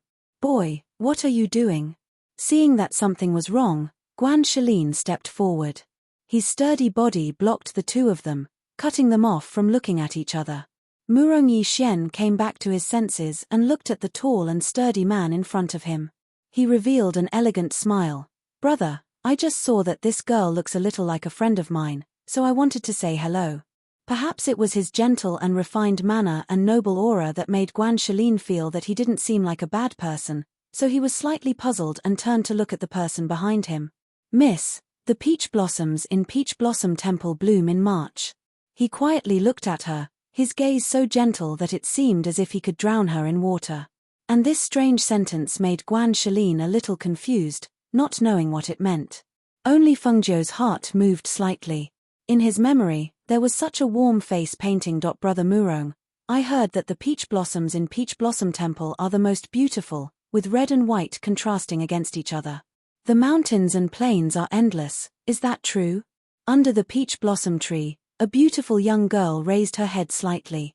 Her eyes were filled with deep affection as she looked at the man in white beside her. The white-robed man's eyes were filled with tenderness. He reached out to hug the young girl beside him and said gently, "Yes, there are endless peach blossoms in the Peach Blossom Nunnery. When the wind blows, the sky is filled with pink petals like a rain of flowers. When the peach blossoms bloom in March this year, I'll take you to see it. When the peach blossoms bloom in March of this year, I'll take you to see them." A hint of surprise flashed through her half-closed eyes. Her heart suddenly felt a kind of bitterness and pain. She knew that it was the original owner's deep affection for Murong Yishen. The person was right in front of him, and the words seemed to have been spoken yesterday, but the person had already disappeared between heaven and earth. Murong Yishen's heart tightened slightly. His serene gaze fell on her half-closed eyes, wanting to see the abnormality in her expression. The peach blossoms in Peach Blossom Temple bloom in March. I'll take my sister to see it. Why would I need you to remind me? Guanshelin, who didn't know what he meant, said unhappily. He took Fengzhou's hand and strode out, exhorting, "Sister, let's ignore that pretty boy. That guy looks like a playboy. Peach blossoms bloom in March? I think he wants peach blossoms to bloom. Fat." Chapter 58. To Fengzhou, Murong Yishuan was someone who cared deeply about Feng Qingge, but to Fengzhou, he was just a stranger. She would only rely on herself for what she wanted to do. Even if this person was one of Feng Qingge's most trusted people, she would not tell him the current situation. It was better to rely on oneself than to rely on others. Murong Yishuan stared blankly at the two figures as they left. Younger sister? That man said she was his younger sister. Then she was not Qingge. His heart suddenly felt empty. He was a little disappointed, but also a little relieved. Perhaps, he was just overthinking everything. After all, his suspicions were so unbelievable. If his suspicions were true, wouldn't it mean that the Feng Qingge who had returned to Feng Mansion was a fake? Even if he had some doubts in his heart and felt that she was not the real Feng Qingge, how could her father and grandfather mistake her for someone else? Perhaps, all of this was just him being paranoid. On the other side, Guanshelin and Fengzhou looked at a few courtyards. Finally, they settled on a relatively quiet courtyard. Its location was relatively remote, but it was quiet and had a good environment.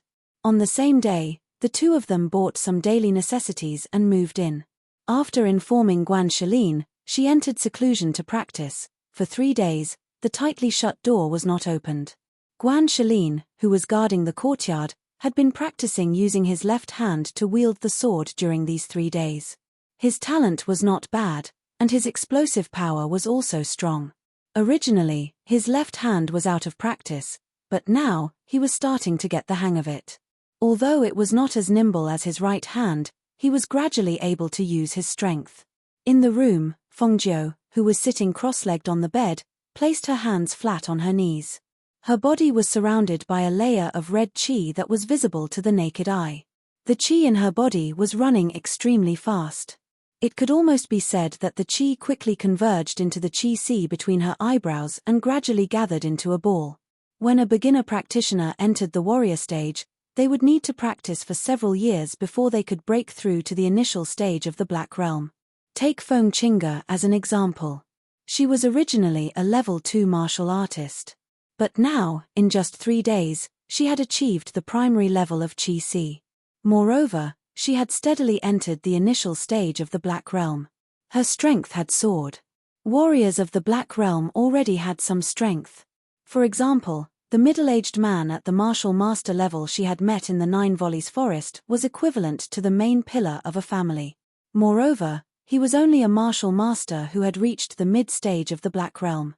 Back then, when the martial master was in the mid-stage of the Black Realm, he was no match for her, let alone now that she had cultivated the Chi Si and entered the level 2 of the initial stage of the Black Realm. When she exhaled softly and slowly opened her eyes, little Fire Phoenix's surprised voice rang in her mind. "Stupid woman, the barrier in this space has been broken by this sovereign. Quickly come in and take a look." A trace of surprise flashed across her eyes, and with a thought, she flashed into the space. As soon as he entered, he couldn't help but be startled. "This is... How is it? Didn't I say that I'm very powerful? The barrier that the old man couldn't break was broken by me." Little Fire Phoenix looked at her with a smug face and said, "I don't know what kind of luck you have to be able to encounter such a rare space. If you practice here, 3 days outside is equivalent to 1 day inside." Chapter 59. She walked slowly inside and saw that the blue sky and white clouds were like a small world. When the space-bounded domain was not opened, she could only see it but could not cross it. But now it was different. Looking at the spiritual house of space, her mood couldn't help but soar. It was really a treasure. "Look, there's a spiritual spring here. I've seen it. The spiritual spring is nourished by the spiritual chi of this space, so the water has spiritual chi." Little Fire Phoenix was also very happy. After the barrier was broken, it had been celebrating for a while. It also liked this place from the bottom of its heart. Otherwise, it wouldn't have stayed here for so many years without shouting to go out. It must be known that if it cultivated here, its strength would definitely increase very quickly. She smiled and touched Little Fire Phoenix's head. "Then you stay here and practice. I'll go out first. I'll come here to practice in the future. I'm sure my strength will increase very quickly." "Got it."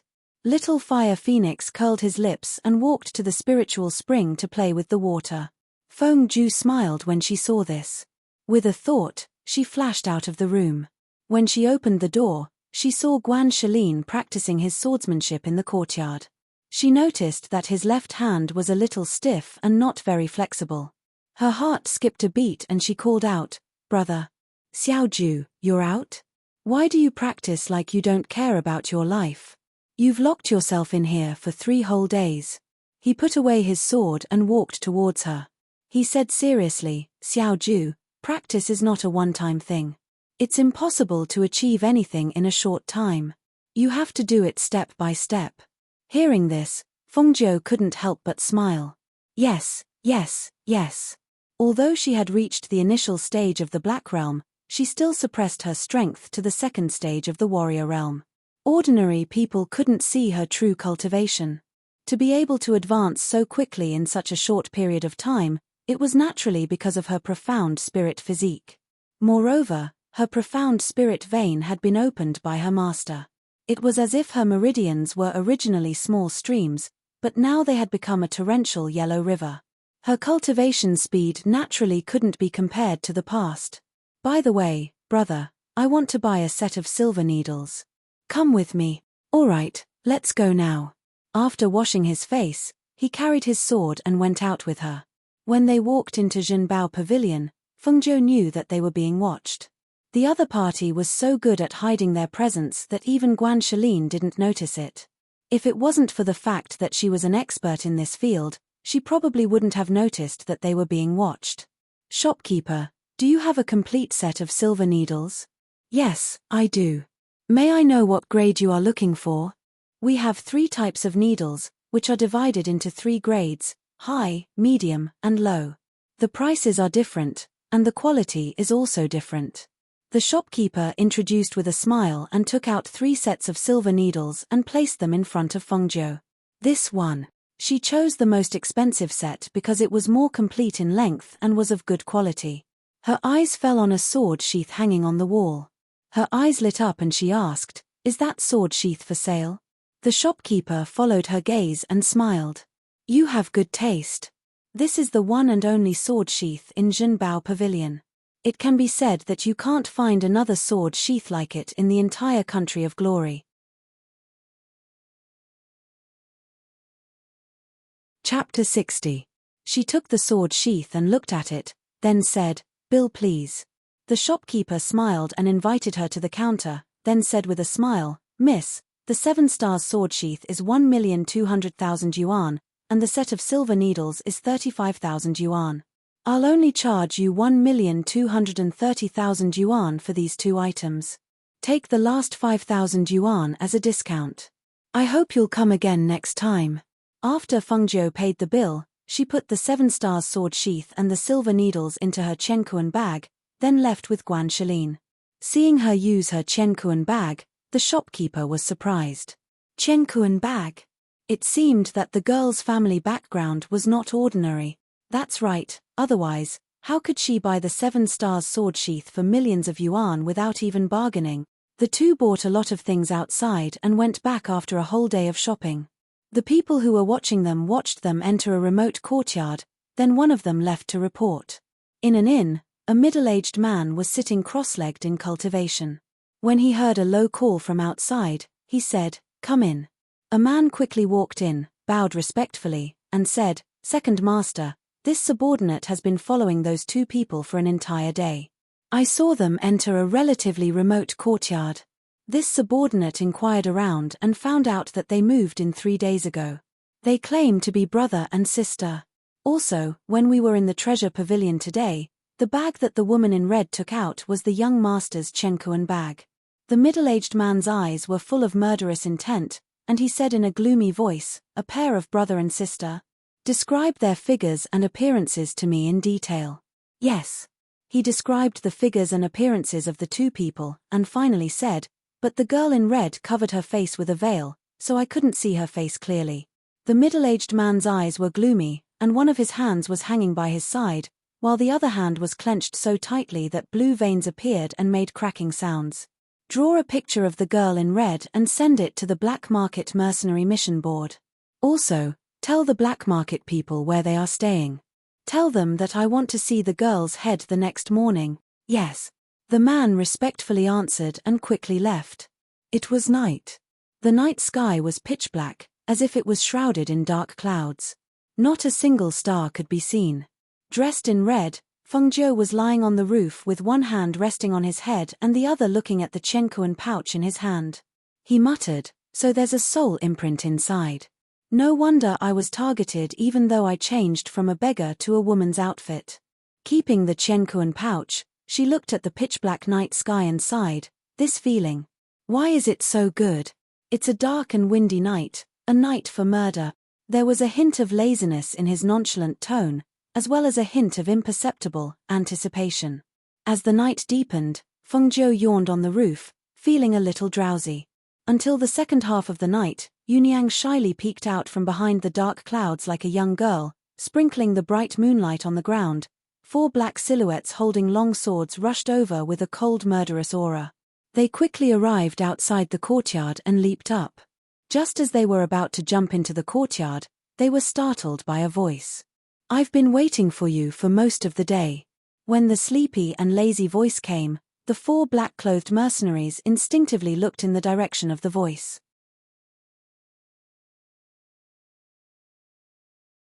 Chapter 61.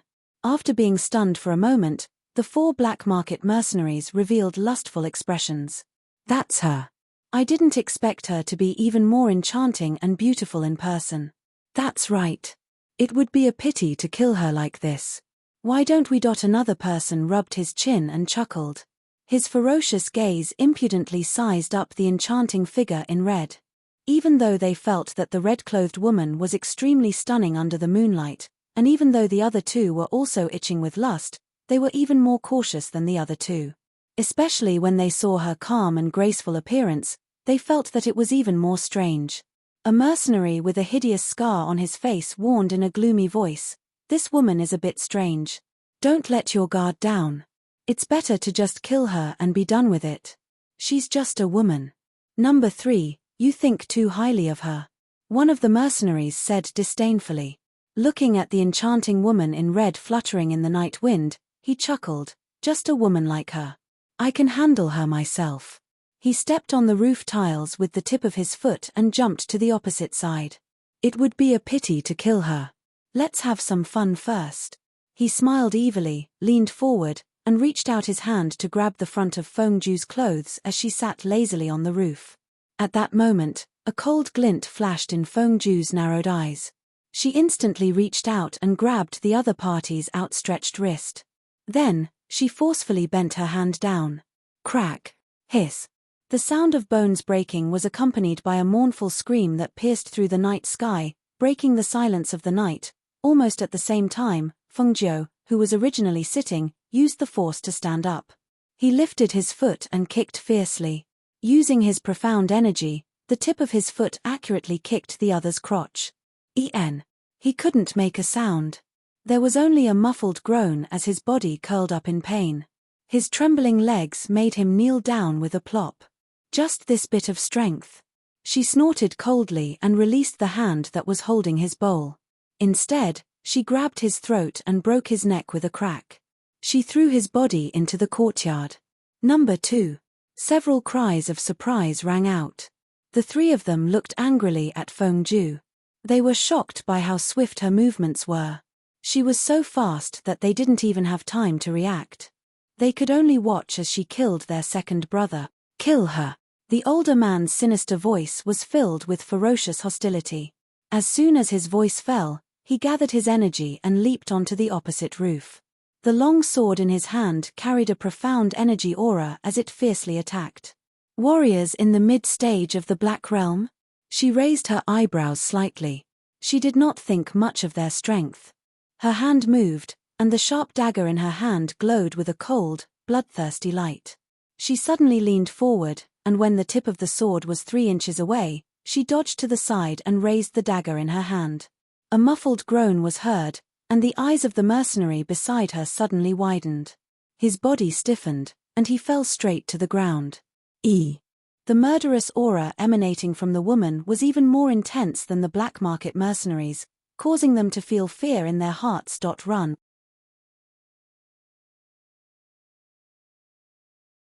Chapter 62. Fengju's lips curled into an evil smile when he saw the figure running away. Since you've come, don't even think about going back alive. As soon as her voice fell, a red figure flashed out and swept towards the two men like a ghost in the night. The dagger in her hand reflected a bloodthirsty cold light in the night. In the next moment, her figure swept past the two men, and blood splashed out. The two men who were running away instantly froze and fell straight into the courtyard. Bang, bang.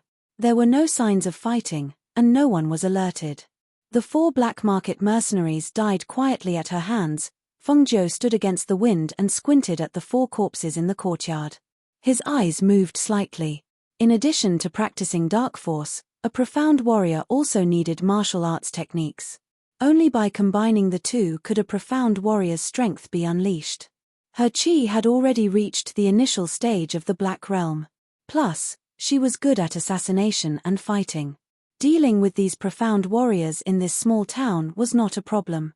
However, if she left this town, she would need to improve her strength again. Otherwise, if she met someone stronger than her one day, she would only be at their mercy. Jumping into the courtyard, she walked over to the corpses and rummaged through them. She only found the same black card on each of them. On it were the words Black Market Mercenaries. Black Market. She murmured in a low voice, searching for information about the black market in her mind. However, Fengju obviously did not come into contact with this kind of thing in the past. There was very little information about the black market in her mind. It seems that I need to go take a look at the black market. She smiled and took out the medicinal liquid she had concocted in the afternoon from the space and sprinkled it on the 4 corpses. With a sizzling sound, the 4 corpses emitted white bubbles and light smoke and quickly turned into a pool of blood. Only the wrinkled black clothes were left there. The next day, Guan Shalin rubbed his neck and walked out. He wondered why he had slept so soundly last night. When he looked up, he saw Fengju practicing soft fist techniques in the courtyard. He couldn't help but grin. Xiaoju, This fist technique isn't supposed to be practiced like this. As he spoke, he came to her side and steadily got into a horse stance. Look, when you're boxing, you have to be steady. You have to clench your fists tightly and punch with force. You have to shout out loud so that all the strength in your body will be channeled into your fists. Only then will your fists be powerful. If you're like you'll be knocked down with one punch. At this moment, he seemed to have forgotten how fearless she was when she faced the wolf pack alone, and how ruthless she was when she reaped lives like an Azura. He only remembered that she was a girl, a 15-year-old girl. Even if she had a fierce and strong side, in his heart, she was just a little sister that needed his protection. Hearing his words, Fengjiu couldn't help but laugh.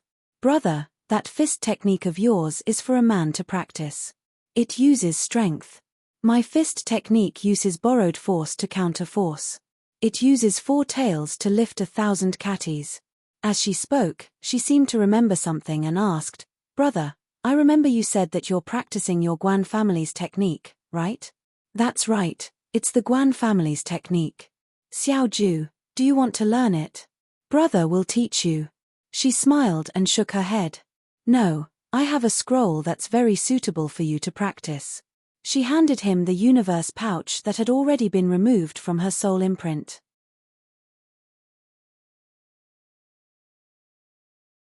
Chapter 63. Xiaoju, you're giving me the entire Chenkuan bag. What about you?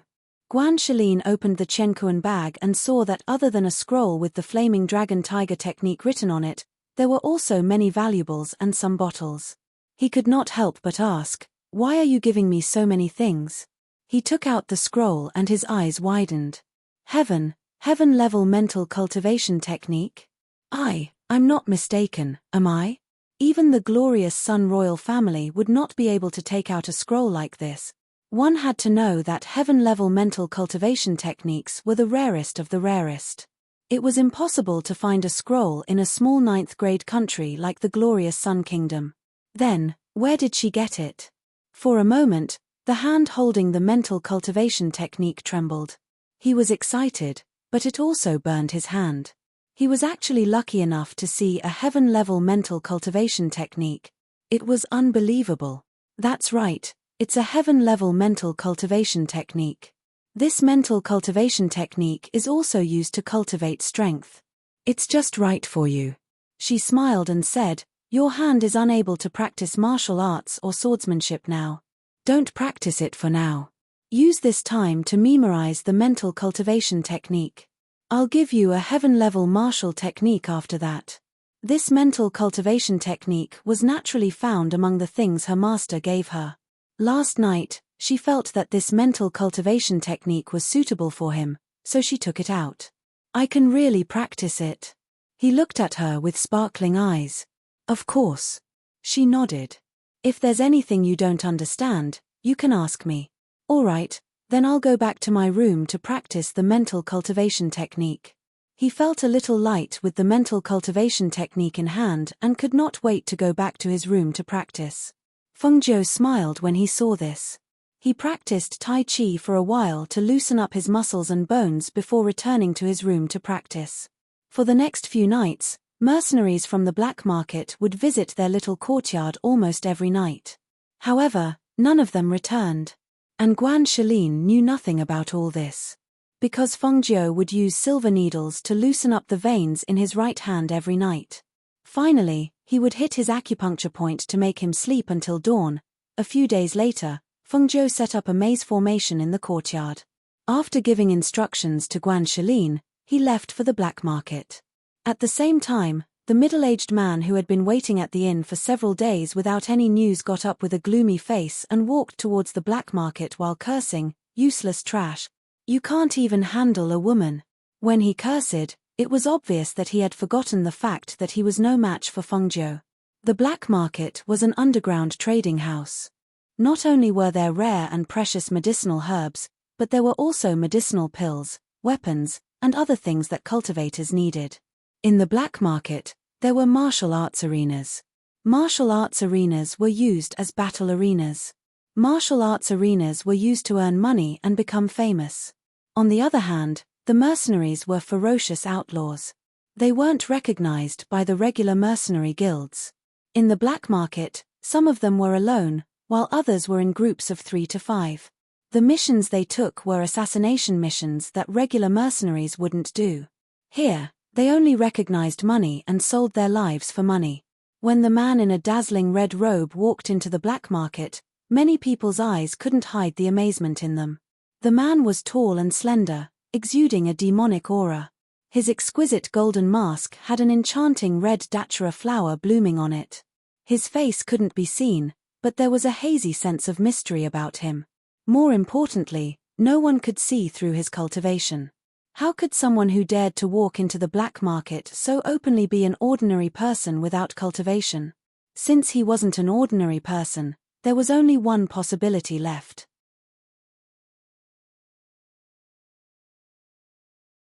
Chapter 64.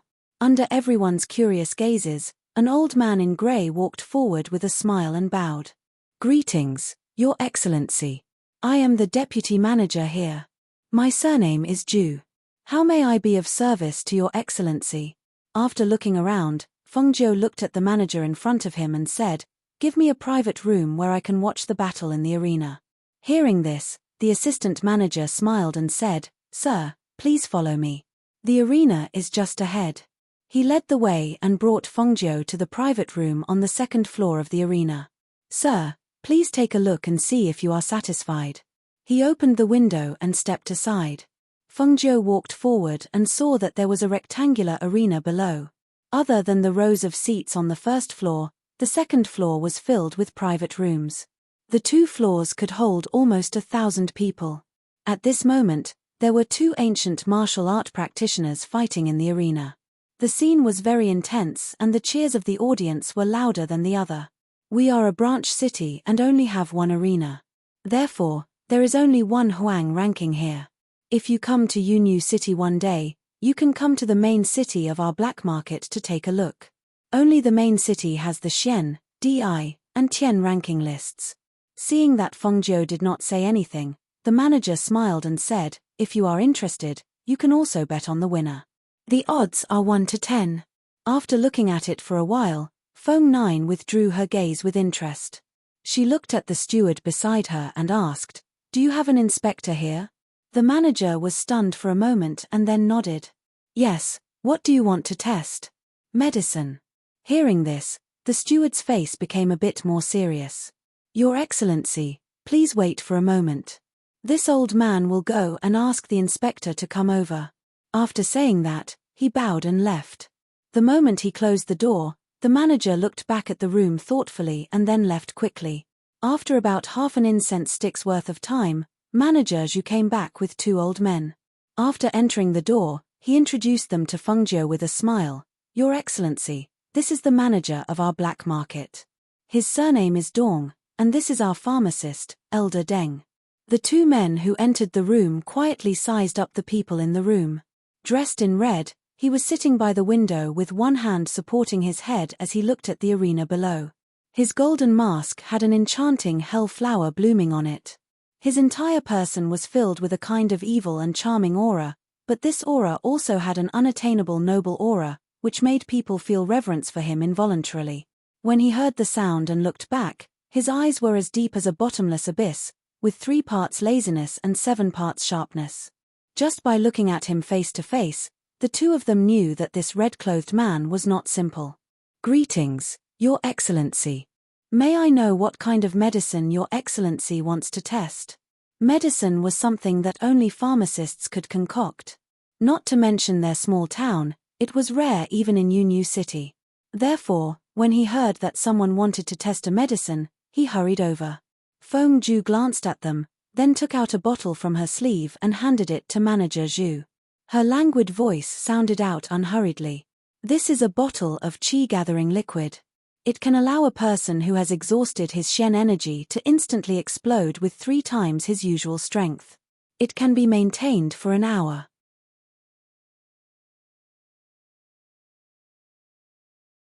Chapter 65. Can this really make a person who has exhausted his qi instantly recover and unleash 3 times his strength? Even Elder Deng's voice was trembling.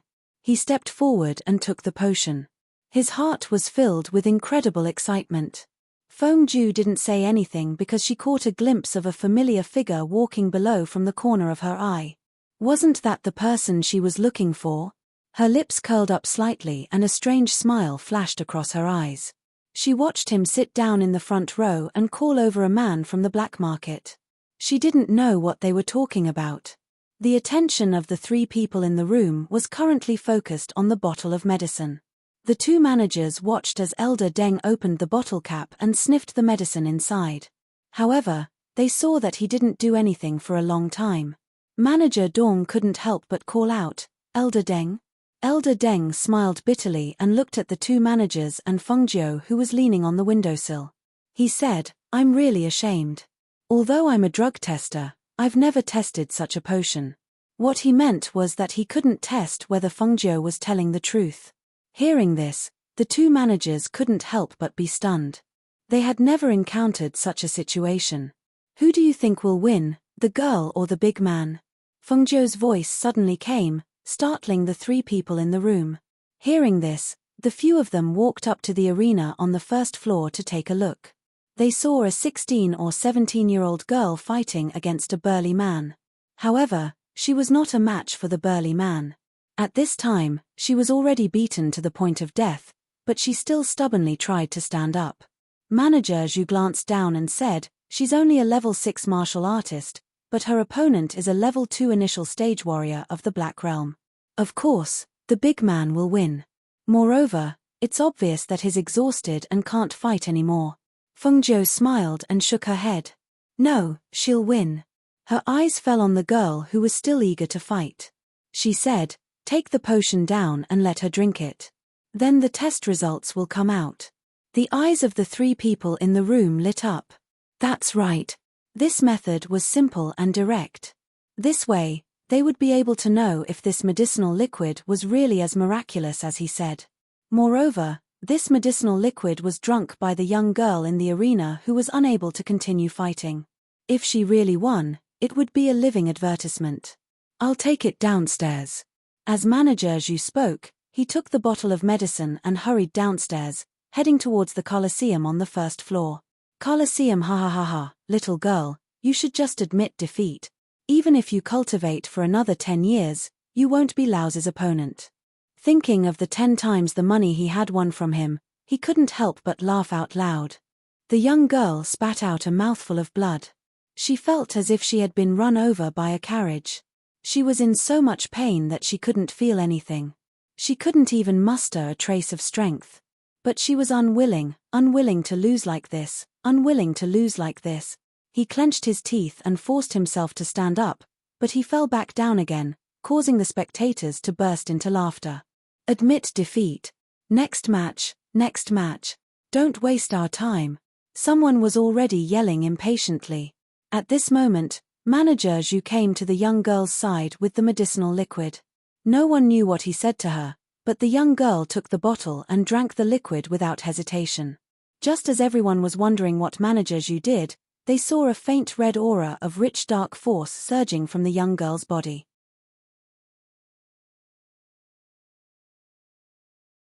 Chapter 66. All the spectators in the martial arts arena cried out in disbelief. Many of them stood up in shock as they looked at the young lady whose entire body was surging with profound energy. That profound energy aura that was visible to the naked eye couldn't be fake. The grandeur that she was emitting was even more real. However, just a moment ago, she was clearly unable to stand up, but in the next moment, her entire body was surging with profound energy that was even denser than before. If they hadn't seen it with their own eyes, they wouldn't have believed it. At this moment, in the martial arts arena, the young lady's eyes were filled with shock, surprise, and excitement. Both her hands were tightly clenched into fists. When she felt the profound energy within her fists, she abruptly raised her eyes to look at the startled man. The outcome hasn't been decided yet. As soon as her voice fell, her entire body exploded with a speed that was 3 times faster than usual as she swung her fist and struck out. On top of her fist, the surging profound energy aura formed an airwave that produced a whooshing sound. Under the man's incredulous gaze, The punch sent him flying 10 meters away. The strength of the punch and the ferocity of the grandeur made the spectators in the arena suck in a breath of cold air. The atmosphere froze for a moment, as if it couldn't recover from the shock.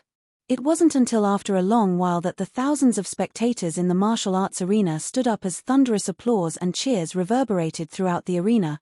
Compared to the spectators in the arena, Manager Zhu was even more excited.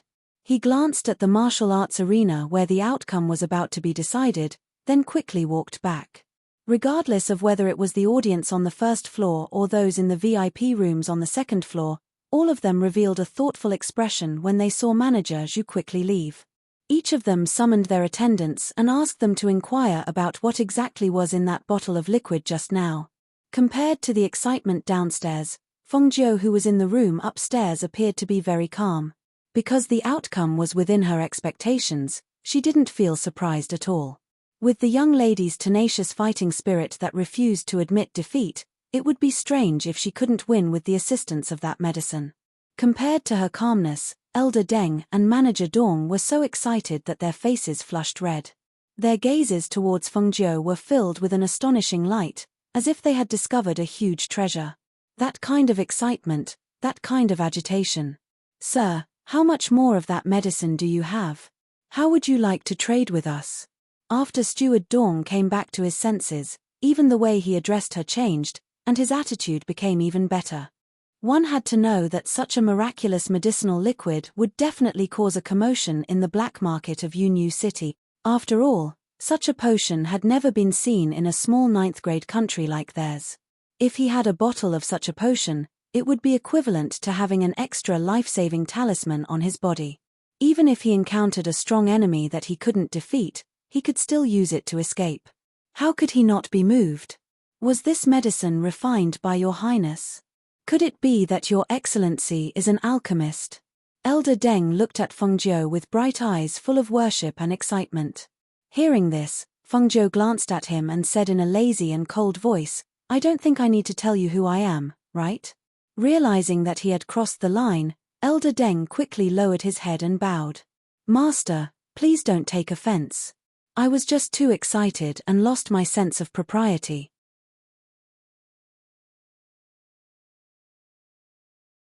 Chapter 67.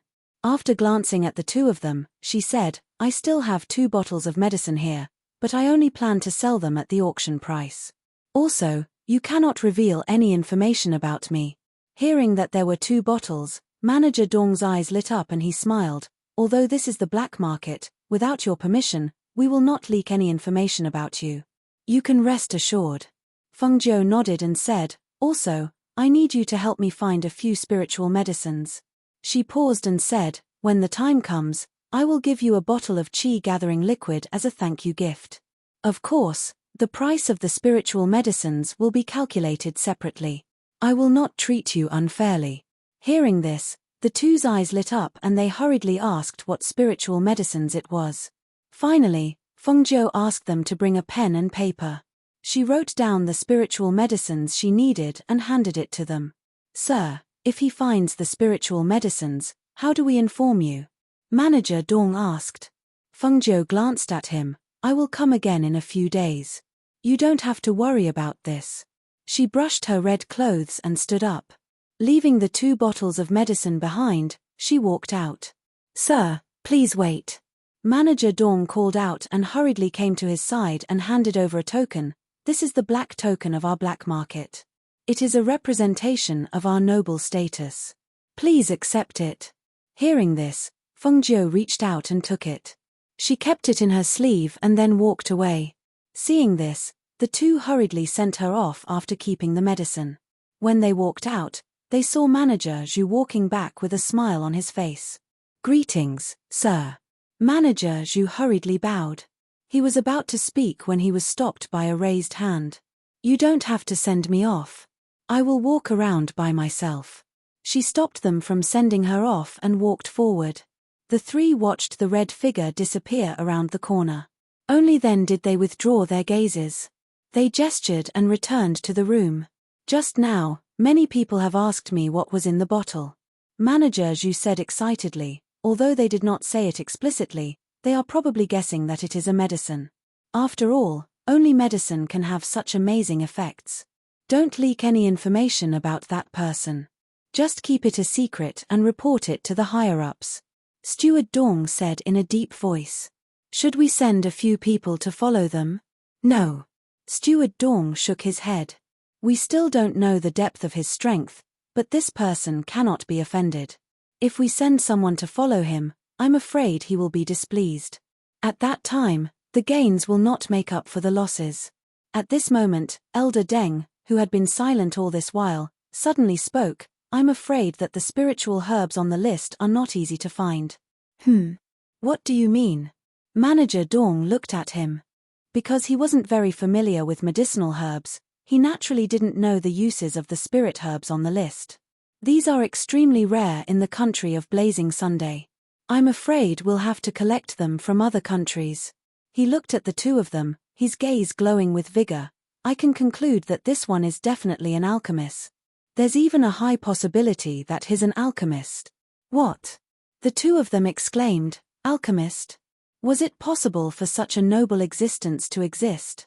Judging from his voice, he should still be very young. How could he be an alchemist? One must know that an alchemist's existence was above that of an alchemist. Not to mention a small grade 9 country, even a grade 6 country might not be able to find an alchemist.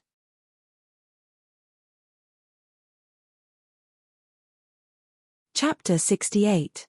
I didn't expect her bounty to be in the top 3. TSK, what a surprise. Just as he was thinking, he suddenly heard a conversation. How did the woman in the portrait get into the top 3? Her bounty is 500,000. You just came back, so you don't know. No mercenary dares to take on this mission now. Why is that? Because every mercenary who took on this mission didn't come back alive. In less than half a month, many mercenaries have been killed by this woman. While the two of them were discussing, they looked at the man in red standing in front of the list and were a little surprised. One of them asked, Sir, are you going to give us a mission? After all, only the black market mercenaries could accept the missions on the list. Feng Jiu looked back at the two men and shook his head with a smile. From the corner of his eye, he saw that the middle-aged man had already walked out, so he followed suit. After he left, the black market mercenary lowered his voice and said, That man seems to be here for the first time. His aura is very intimidating. I wonder where he's from. Don't care where he's from. Let's go, I'll treat you to a drink. The other man clapped his hands and walked out. The middle-aged man who was walking towards the inn suddenly stopped and looked back. He couldn't help but frown. He quickened his pace and turned into an alley. He stopped and shouted, Who's there? Come out. A red figure walked out slowly and gracefully. She was still dressed in a dazzling red robe. Her black hair was tied up with a red ribbon. The only difference was that she was wearing a golden devil's snare mask with a blooming hell flower on it. Looking at the person who walked out slowly, his eyes narrowed. A guess flashed through his mind, but he quickly denied it. No, it shouldn't be that woman. The man in red in front of him was taller than the woman. It shouldn't be her. It's been a long time.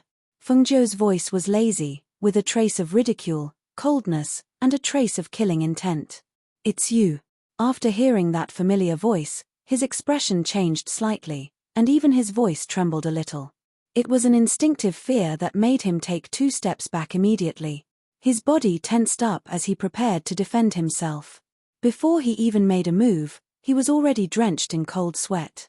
It was no wonder that a martial master like him would be afraid of a martial artist like her. It was because he had fought with her before and knew how powerful she was.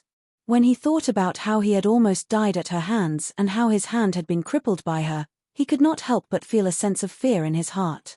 This was also the reason why he did not dare to deal with her directly when he went to the black market to kill her. Seeing his reaction, Feng Jiu couldn't help but chuckle. Since you're so afraid of me, why do you still want to kill me? She slowly walked forward, step by step. I had almost forgotten that there was someone like you. Who would have thought that you would appear in front of me again? As soon as she finished speaking, she heard movement behind her. She raised her eyebrows and looked back. She didn't know when a middle-aged man and an old man had appeared behind her. Their auras were vigorous, and their eyes were sharp. A powerful pressure was released from their bodies, and their killing intent overflowed, filling the alley. Ha ha ha. You want to kill me? That depends on whether you have the ability. The middle-aged man's previous panic and fear disappeared, and his eyes were filled with excitement as he looked at the two people.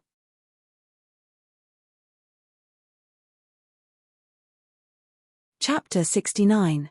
Elders. Her eyes flickered as she used her divine sense to investigate. These two were already at the martial master realm, so it was no wonder that they could silently appear behind her.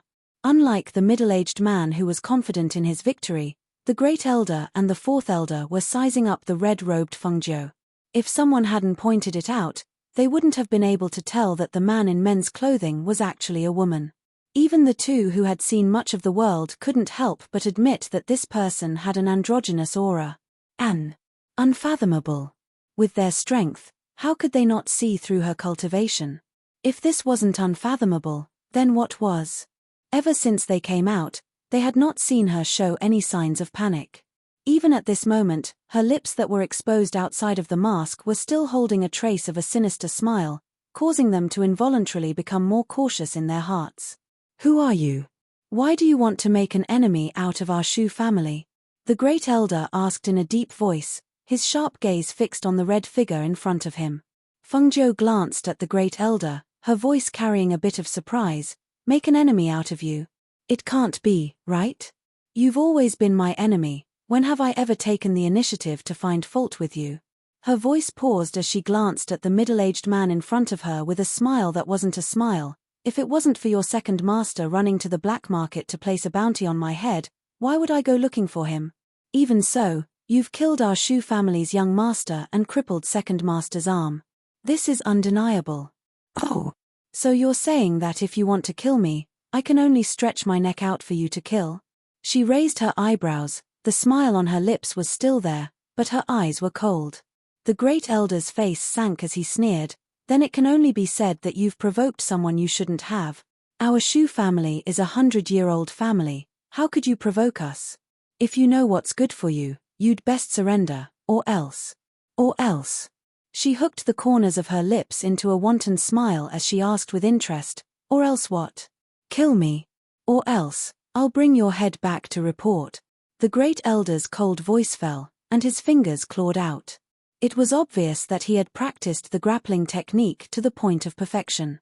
Then let me properly deal with you, she sneered, and her figure instantly moved to meet them.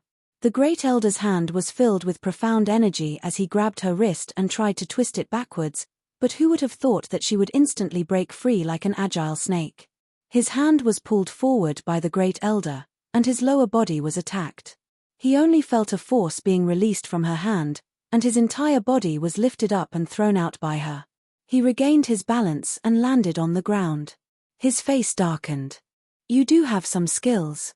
Unfortunately, you're going to die here today. It is quite a pity. She nodded in agreement and looked at him with pity and sympathy, as if she was certain that the person who would die would be the First Elder. Her pitiful and sympathetic gaze made the Great Elder angry. He pulled out his sword and pointed it at her, shouting angrily, "Arrogant child. You will pay a painful price for your arrogance. Your head. This old man will take it." The tip of the sword pointed forward, and a strong profound energy gushed out from his body like a tide, gathering on the edge of the sword. In an instant, a sharp sword aura filled with cold killing intent shot out. He moved forward in an instant, and with a terrifying killing intent, he attacked the red figure at a speed that was too fast for the ears to cover. Clang! A long sword that was suffused with a green light blocked in front of him. The two swords were against each other, and the sharp sword aura did not give way to each other. At the same time, there were several gasps and cries of surprise. You're tuning in to the Dreamy Chapters YouTube channel. We're so grateful for your support, and don't forget to subscribe to join us on this incredible journey through captivating stories. Your generosity through donations truly makes a world of difference, as it's the primary source of revenue that allows me to expand and enhance this channel for you. Thank you from the bottom of my heart for being a part of this adventure.